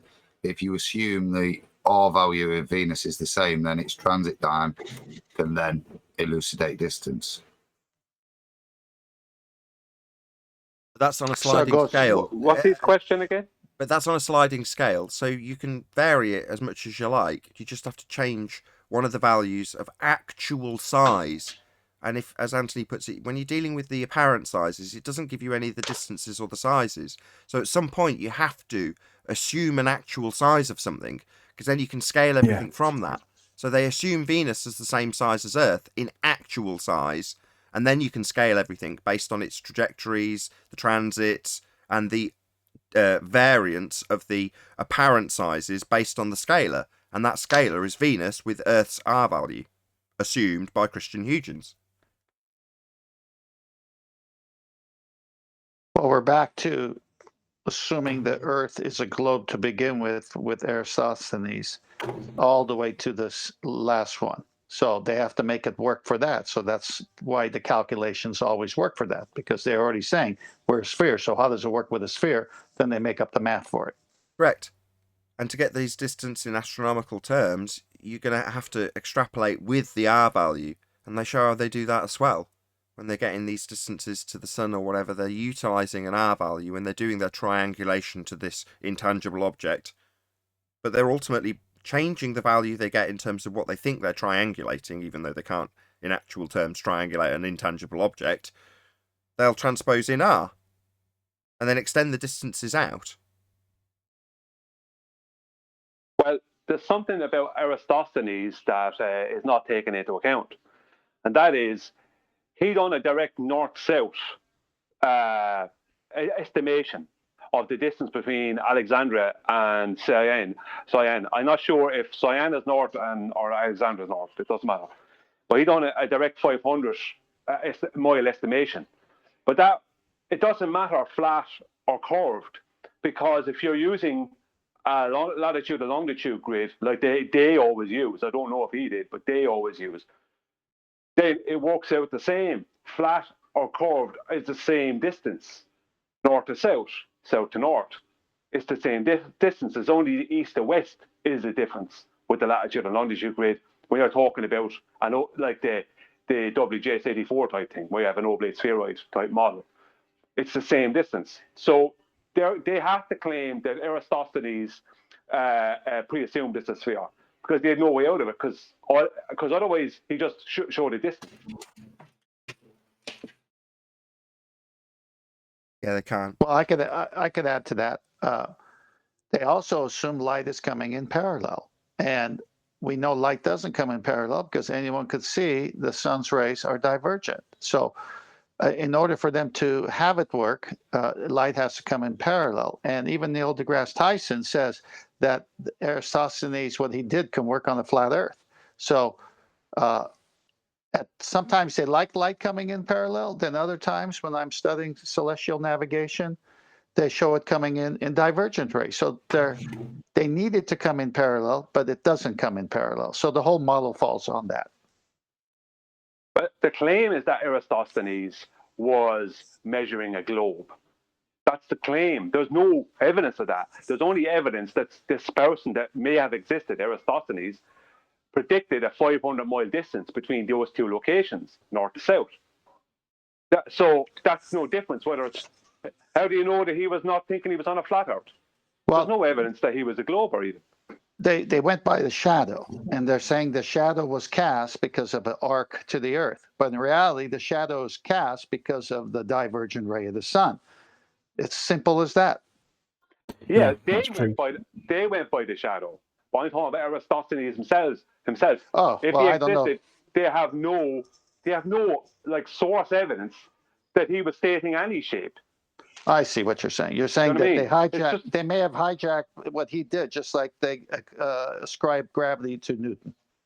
Yeah, well, if you take what he did and you make it into a diameter, as opposed to turning it into a radius, if you make it into a diameter using straight north to south and not turn it into not use a globe, just make a diameter, you come out with 24,840 or 60 miles, nearly exactly the same as what it is as an equator size for the globe. If you use the latitude and longitude grid, not that I'm saying that you should, I'm just saying if you do it that way, you end up with that. So what they're claiming is only a claim. They have no source evidence that Eratosthenes even existed. Never mind said anything. This is where we have to consider going back to the what's his name, the Marconi transatlantic telecommunication ping thing that he did with Morse code. Because when you said that, who's to know what Eratosthenes considered when he assumed sphere? Well, presumably, whatever his position was that he believed at the time, he's applied what he believed, right? But they tell us that he assumed sphere. Well, if you think of Marconi, they didn't have the ionosphere as a mathematical adjustment for why they get these ping datas across the Atlantic. The ionosphere came afterwards. So because Marconi didn't have that knowledge that the ionosphere existed, which, let's be honest, is a mathematical adjustment, right? There isn't anything that's bouncing the signal off. It's just the Earth's not curving away from the signal. That's why it gets there. But Marconi, you've got to look at Marconi's intention when he did it, because if he believed he was on a sphere, there would be no reason to even try, because America's fallen behind the globe and they know that radio waves propagate in straight lines. So the question becomes, well, what was his intention? Because Marconi obviously did it and was successful. Yet if he believed he was on a sphere and the ionosphere didn't exist, it would be impossible for them to receive the ping, but they got it. So it's like Marconi must have either knew that he was on a flat plane or was told he was on a ball, but was a flat earther on a ball. Because if he was on a sphere and the ionosphere didn't exist, he wouldn't have a motive for trying it. Before you repeat it all again, wasn't the ionosphere invented after the fact? Yeah, he was the reason why the ionosphere got. I was going to say, wasn't he the reason? But exactly. Declination. They had to correct for why things weren't lining up. Well, he's got that transatlantic ping, but it's not meant to happen on a sphere. So did Marconi know that he was on a sphere and believed that he was living on a plane? Or did he know that it was a flat plane and that's why he tried it in the first place? I think it's more likely the latter, because, as you say, if you've got something that's justifying the receiving end being capable of receiving it with the ionosphere that didn't exist when he first did it, it's like, well, what was he attempting to do? Why would he even bother, as you put it? Anyway, that's the million-dollar question. Why would he bother? There would be no reason for him to even try. Indeed. Yeah, but sure. Nathan, sir. Yes. Before you close out, man, I'd like to go to another topic. Well, before we do go to another topic, I'd also like to say a quick hello to our illustrious leader. The boss is in today. So hello, we've got Betty Van Velsen. How you doing? Can you hear us? Yeah, I can hear. Good to have you, boss. Hi, Betty. Hey, Adam. Yeah, I think that John he's trying to get to my topic. Oh, is he? Oh, okay. That was a good bit of timing then. Go ahead, Kiwi. Unless you guys need to go on and on about. Don't put it like that. On and on. That was very interesting. Like you guys are prone to do. What afternoons are for? Yeah. How are you, Betty? Hey, Neil. Hi. I heard about a show a short while ago, and it seemed to be a roast of me, my mods, and my server. No, not I you. wasn't invited, so I thought maybe I might show up and see if I can make something straight. Okay. At least let me give my synopsis of what I think of the admin show that Nathan doesn't like. Feel free. Well, The mic, can I ask the, what? the, the Can I mic ask is what all. would be the point? You've Well, stated your hold on, position. Anthony. We all Hold accept on, your hold on. position, and I mean, I Hold can on, state hold my on. position Before we get into the before you wrangle interrupt dangle, me. hello. Just ask permission to hold the mic for a bit, and she's going to get it. But just after one small disclaimer, Betty, I think you'll find when that happened, you were very well represented here. We had Mark Taylor putting your position forward. Mark Taylor? Yeah, you were very well represented. Yeah, well, at the end, everything came to Betty. Oh, let's bring things to Betty and appeal to Betty, and this is all about me, right? So let me Yep. state why I made this server in the first place. It was to give a medium to you, Nathan, and to QE, right? To have their shows here live, and to have a platform here. So that's what the show is about, and what it does is to serve you with people to come in with low level, right? There's no high entry to come in here. People can go straight into the live shows and can participate. Okay, so we all know that flat earthers are not. There are not many flat earthers that are able to debate or want to debate. So there's many people that are in here that are the globers, basically. And what I find is that a lot of people that were on that admin show were complaining about bad moderation. But I think that a lot of people don't understand how difficult it can be to moderate, especially when you want to have a non-biased server. So we don't understand, really? Yes, because I think that it's also Outrageous, Betty. it's Betty, so it's outrageous. Give her a couple easy, more minutes. sleeping Give her a couple warrior, more minutes. to Go be ahead, on the Betty. sidelines and never to do this yourself. And That's you're outrageous, biased, Betty. everybody's biased, and it's hard to find a moderator that's not biased. And when I got one, he's getting criticized. Yes, He is biased. He is biased, Betty. I've watched it with my own two eyes, and I don't appreciate being told that I don't understand. What are you doing? You have been only once to my server where you were stripped of your roles because of the fact you did something that I don't allow in my server, and Righteous did that same thing that I didn't want him to do, that I don't want you to do, right? I don't want people banned and kicked out of my server. I don't allow I didn't that. ban. I didn't kick. I moved. And the reason was there was 20 or so placeholders that were not talking, and we wanted to try and stimulate conversation. You banned people of my server. I saw it in the log. I didn't. You're lying. That is not true. I saw it. You're lying. That is not true. I didn't ban anybody. I saw it in the logs. You're lying. I did not ban anybody. I just moved people out. Yeah.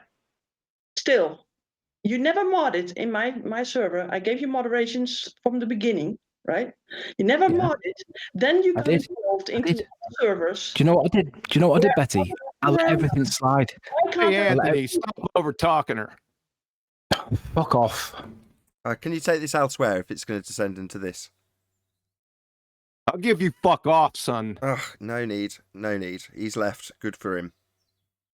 The Carry on, thing is Betty. with Anthony, he accuses a lot of people, right? While he has been played by certain people. So he was on another server where they had nice conversations and stuff.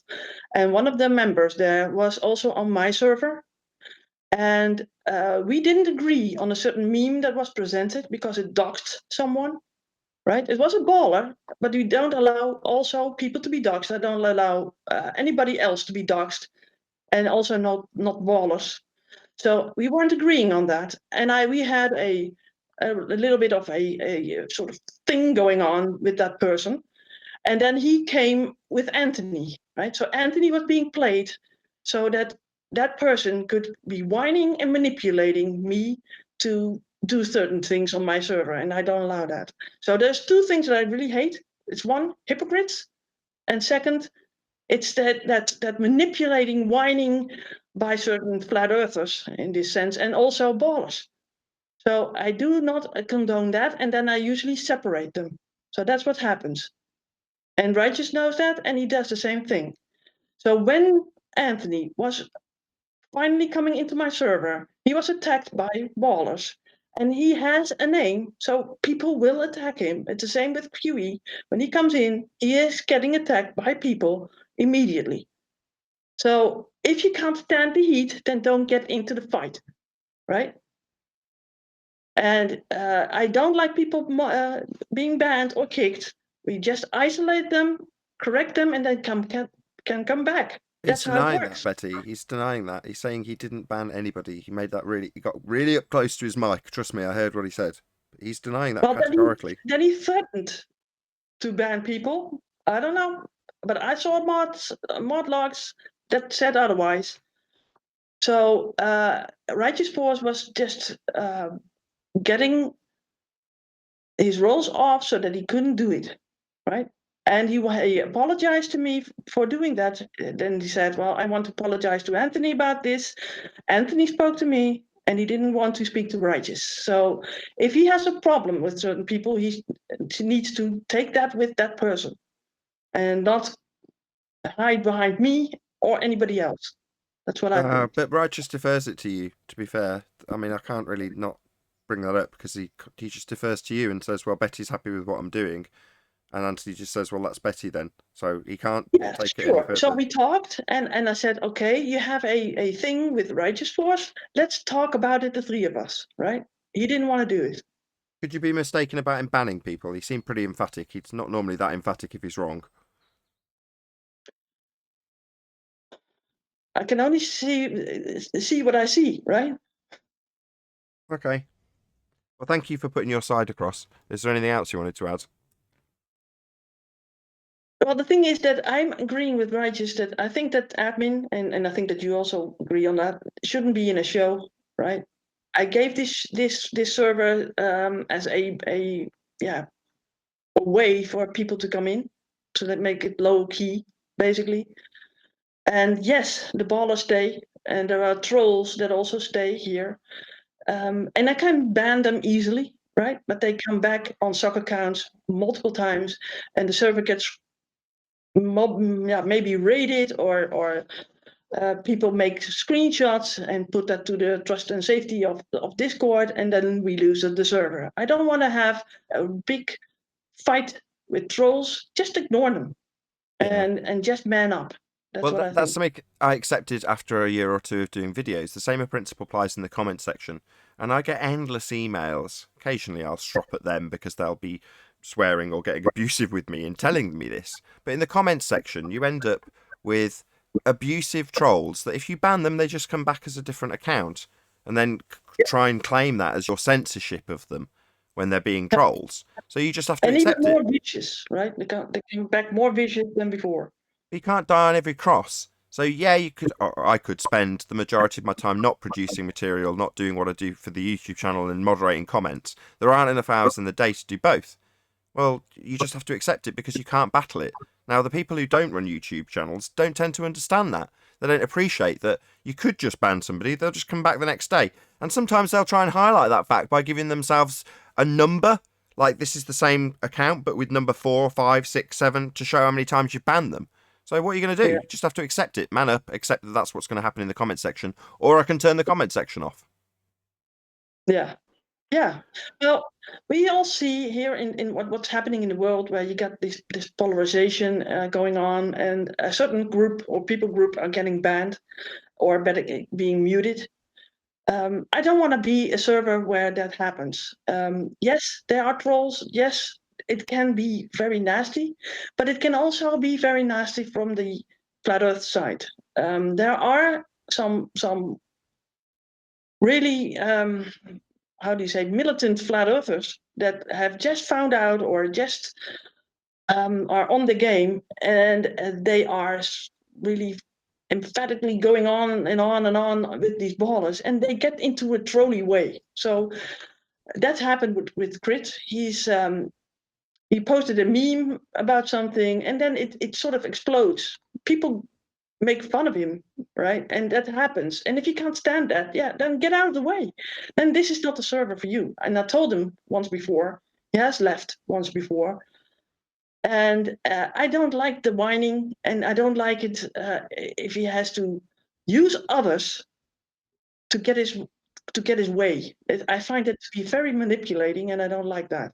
But on the flip And I side meet of a lot more flat earthers that have that same sort of trait, and I think you either are good with your arguments and stand your ground, or you get out of the way, right? And most of the people are hanging around with you or with QE, and it's I think it's ridiculous, because if you are so good with the debate, then you can also stand your ground anywhere else, right?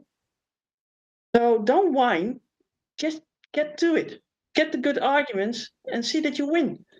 it works both ways, right? In other words, on your server, you do have the empathy for the guy who's furious when he's actually found out, as you put it. You know, that guy that's just found out, and they're angry.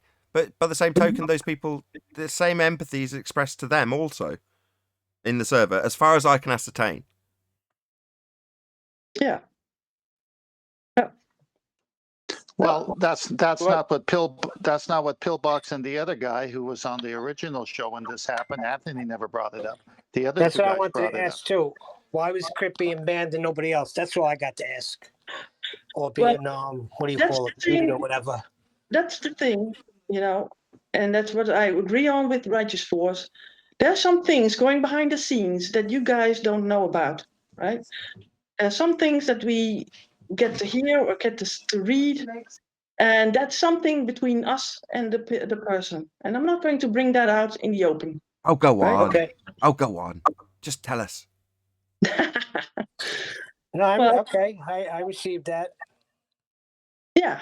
So and I think it's not. I don't want to gossip about it, and I don't want to whine, and I don't want to be winning people over just by sympathy. You know, I don't think that's good. And I think that Righteous Force, but was thinking about that same thing. He doesn't want to do that. That's and in yes, we have a moderating problem in the sense of that we have too few moderators. But I want things to be moderated a certain way. And people want to get into the debate themselves, and then they forget that they are in that debate and also a moderator, and then they fly off the handle, and that's not good. So we need moderators that can be out of the debate and still be a good moderator. So if anybody's up for that, then please let me know. And this in and of itself is aggravation for someone like Righteous Force, who's doing this of his own volition. He's not paid. He gives up his time to do it, and it's very difficult. Yeah. Yeah, but what I would say about that, to be totally fair, and this is coming from my own experiences. When I did go into the server, I did go into Discord debating, was that I ended up arguing with 4 different people. Is there something wrong? I hear someone coming through there. It's Betty's mic discipline. She's not often actually involved in the talky bit, so she just keeps herself I thought off it was mute. my mic again. She's the boss, so it's too rude for me to just tell her. So indirectly, I'm telling her. Betty, when you're not talking, just go on mute. Sorry. Go ahead. My issues there earlier. There you go. Go ahead now. You're good, Brian. Go ahead. Okay, thanks, John. What happened was I ended up arguing with 4 ballers, and it ends up just being a 2-hour shout fest. And Righteous was there, and he stepped in now and again. But if I'm going to be there moderating, if I'm going to do the job, I'm going to do it. Now, if he gives up a lot of his time to do it, that's fair enough. I understand that. But there's no point in him trying to do it if he's not going to actually do it. Hold on. Hold on, Brian. There's a big... Hold on. Let me just make a distinction. There's no grey area, Nathan. Well, I'm trying to make the grey area, and you'll have to accept it or not. So there's a big distinction between a debate moderator, as in somebody that's going to step in when there's something unreasonable happening in the debate, which is like in your example, 4-on-1 and you're not getting your chance or whatever, and a server moderator. He's got a set of parameters within the server that he has to abide by, and he's not there to step in as a debate moderator. If he was, it'd never leave. Well, fair enough, but in that case, then there is no actual debate moderation then. Because Well, that might that's very the well whole be the point of case. thing is a debate. Right, that might well be the case. It's a free for all in there for the majority of the time. I mean, when there's someone like me, and I'm taking charge, well then no, then that is a different circumstance, and it's the same with Spurs or QE or anyone else who utilises the server. They take charge, but that's upon whoever to do exactly that. Well, I can't speak about. I only like when I went in there, it was only Righteous that was there as the moderator at the time. There's few the times I went in, and I stopped going in there because it just became just like a pointless. For me, it just became a pointless shout fest. So, and I don't point that at Betty. I pointed at Righteous. I think he's in there now to where he was here earlier. That if he's going to do it, you have to do it or not do it. Now, I understand he's doing it for free and whatever, but it's kind of like, with me, it's either it is or it isn't. That's the way I am. So that's just my personal opinion on it.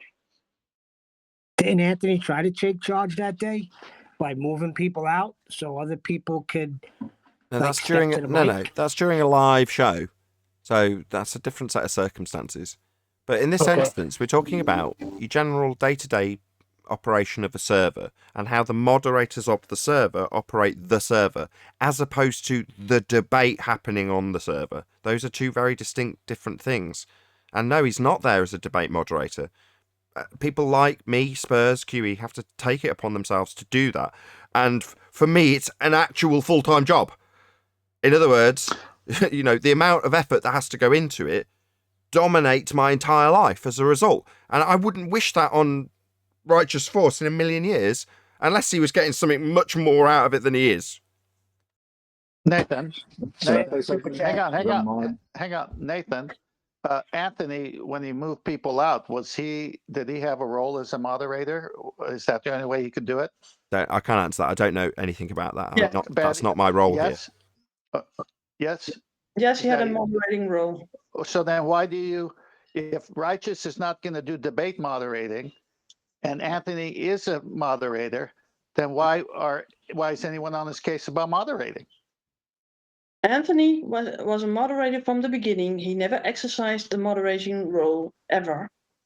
And when he got played by some other person from another server, he went in my server. He's never in my server. He was only one time in there, maybe, and maybe a handful of times on other occasions where he didn't moderate and nothing happened. And then all of a sudden, moderation is wrong, right? So it's No. That's not what I said. Finish, because that's you're talking about something else, Betty. Yeah, but I want to have this out too. So I know, but stay on the topic I brought. The thing is that Anthony Oh, was one time in that server, something happened, and then immediately everything is wrong about the server all the time, every time, any place. Right? That's what I want to get out. So Fine. Now get back to now please get back to the topic I was discussing. If he had a role as a moderator and you gave it to him and he decides on that show to moderate, why is this even being talked about then? Because he doesn't know that I don't want people kicked and banned. He said he didn't kick them or ban them. He moved them. Well, that's something that he threatened or did do, right? Because you saw it.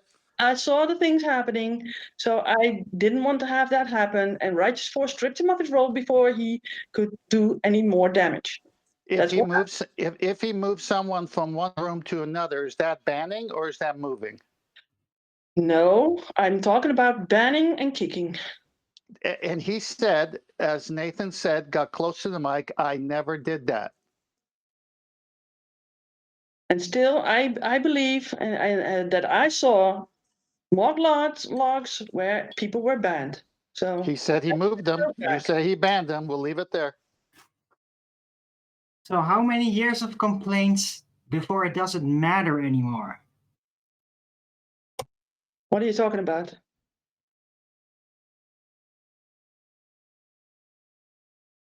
I don't know. I just came back. He's just led in with a leading question that seemed appropriate, and he hasn't got a vaguest clue what's going on. That was epic, Arwin. The fact that he admitted to it is equally epic. Can I say something since I am a mod? We're talking about mods, right? So I Go guess ahead, Paul. mod heaven. Simmer down now and just keep up with the conversation for a couple of minutes, then step in. Go ahead, Paul. I've actually, after the conversation, I've been trying to take a more active role over the last few days in the moderation and just listening to seeing what's happening. And as of yet, I have not seen any bias as of yet. Now, I myself have had to jump in on a flat earther because they were pretty much dominating everything going on. And I had to say, look, you need to quiet down. This is about a dialogue. Let's make it to point out whatever. So I've become a more active role in that, just for your sake, Betty, just so you know. So when I'm in there, I am trying to hear what's going on, trying to find the balance, help everybody have a good discussion instead of it becoming a crap show. You know what I mean? So just so you guys know on that side of things. But as of yet, I'm not seeing any bias on righteous side. Just to be clear, I'm not seeing it. Thanks, Paul.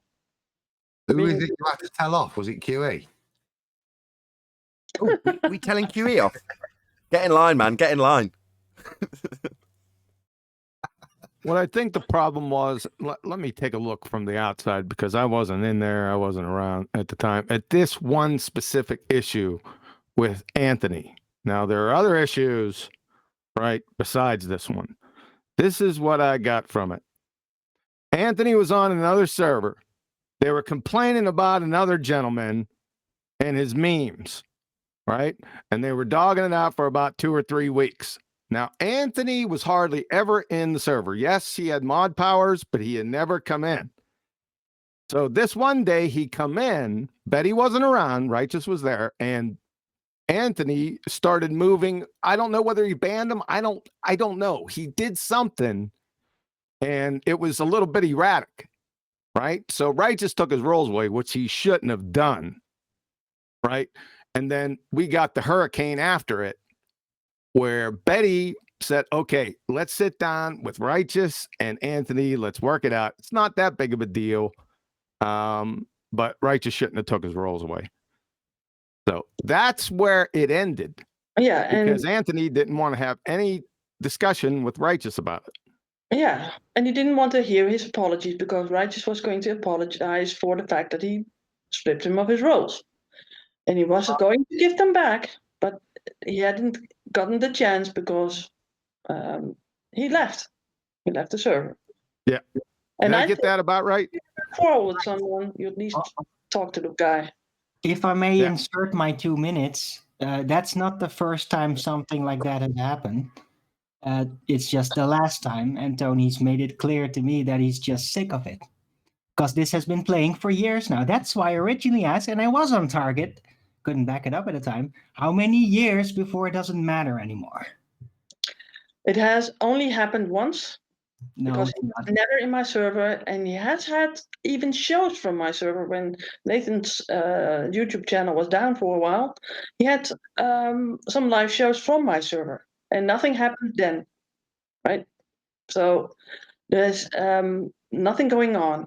But people have to understand that if you have a name for yourself, like you, Arwin, and like other people that are on this panel, and you get into the after show, and you get the people that don't normally want to go on the show live, the ballers, right? They will try to get you. Right? It's normal, right? They will try to do that. They're not the ones bringing this up. You have to stand your ground. And if there is any issue, why didn't I ever hear anything from anyone before, right? They know who I am. They know to find me in the server.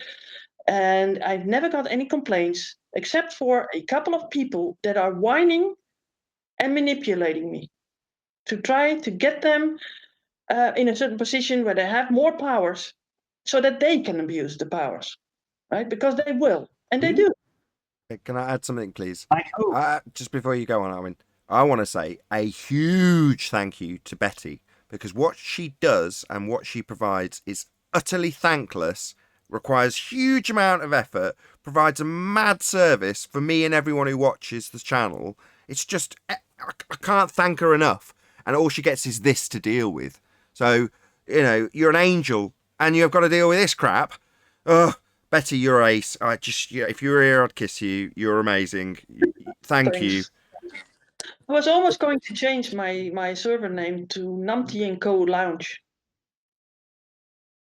I thought that what might be appropriate. What was it? Numpty & Co Lounge. If you see Betty on your travels, just say thank you to her. That would be the most appropriate response. Just say thank you. Yeah, it is very good that we do have this show and QE show on Betty's server. There's no doubt about that. Yeah, thanks to Betty. No doubt about that. Exactly. Thanks, Betty. But you've all made one mistake. You've made Anthony your enemy. Anthony's not Betty's enemy. Anthony's ace. They will eventually kiss and make up. This is part of the course. It's not anything unusual. It's been ongoing. I like Anthony. I like everybody. I don't hate anybody. Right? Even the ones that I ban, I bring them back a couple of times. But if people are manipulating and are going to report you to the trust and safety so that they can pull your Discord server, I mean, what are you gonna do, right? Then you have to make a stand. But there are multiple chances that I give to people to come back in. Even Rumpus is in here, right? He comes in here all the time, and I do this because I want to have a platform where also the ballers can go to the flat earthers and talk to them and have a good show. That's what I do this for. There's no malicious or win or money involved, you know? It was also partially one of the criteria that I required. So as a public gateway, what I needed from Betty while it was being developed was it to be accessible easily by everyone, always. A public gateway. So at the time I was saying, I don't know if I say it in the intro anymore, but like all are welcome. Anybody can come. You can all click the link. Anybody can click the link. You can just join. It's easy. I wanted that to be transposed directly onto Discord when the transition happened. And eventually it reached the point where that could be the case. I got a link from Betty. It was a bit of a faff at the time. But now that link takes you straight to the server. Well, you can't have your cake and eat it. You can't have a humble place where everyone's all happy. Now, as it happens, so sorry, Betty, I've just got to say this because it's interesting. All of the ballers are happy. They're all delighted.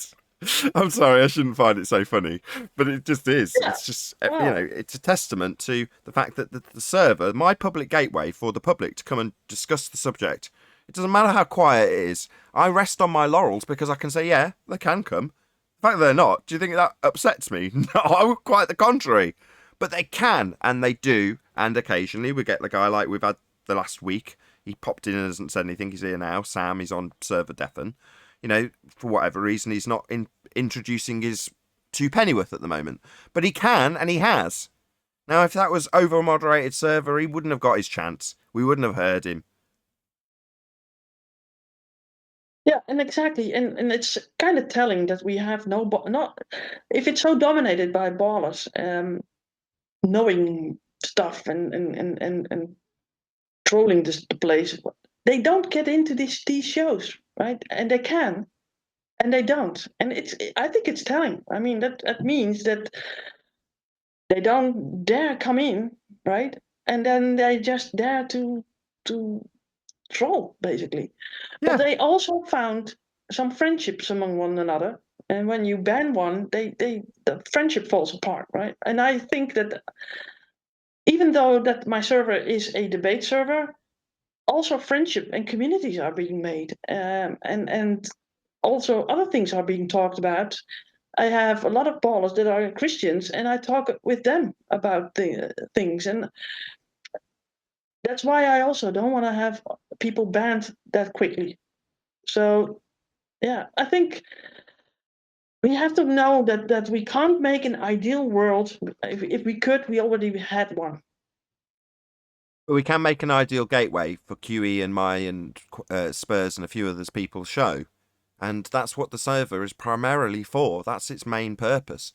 Now, I understand that there are tertiary benefits, all of which are benefits that are being detailed by the person who operates the server right now.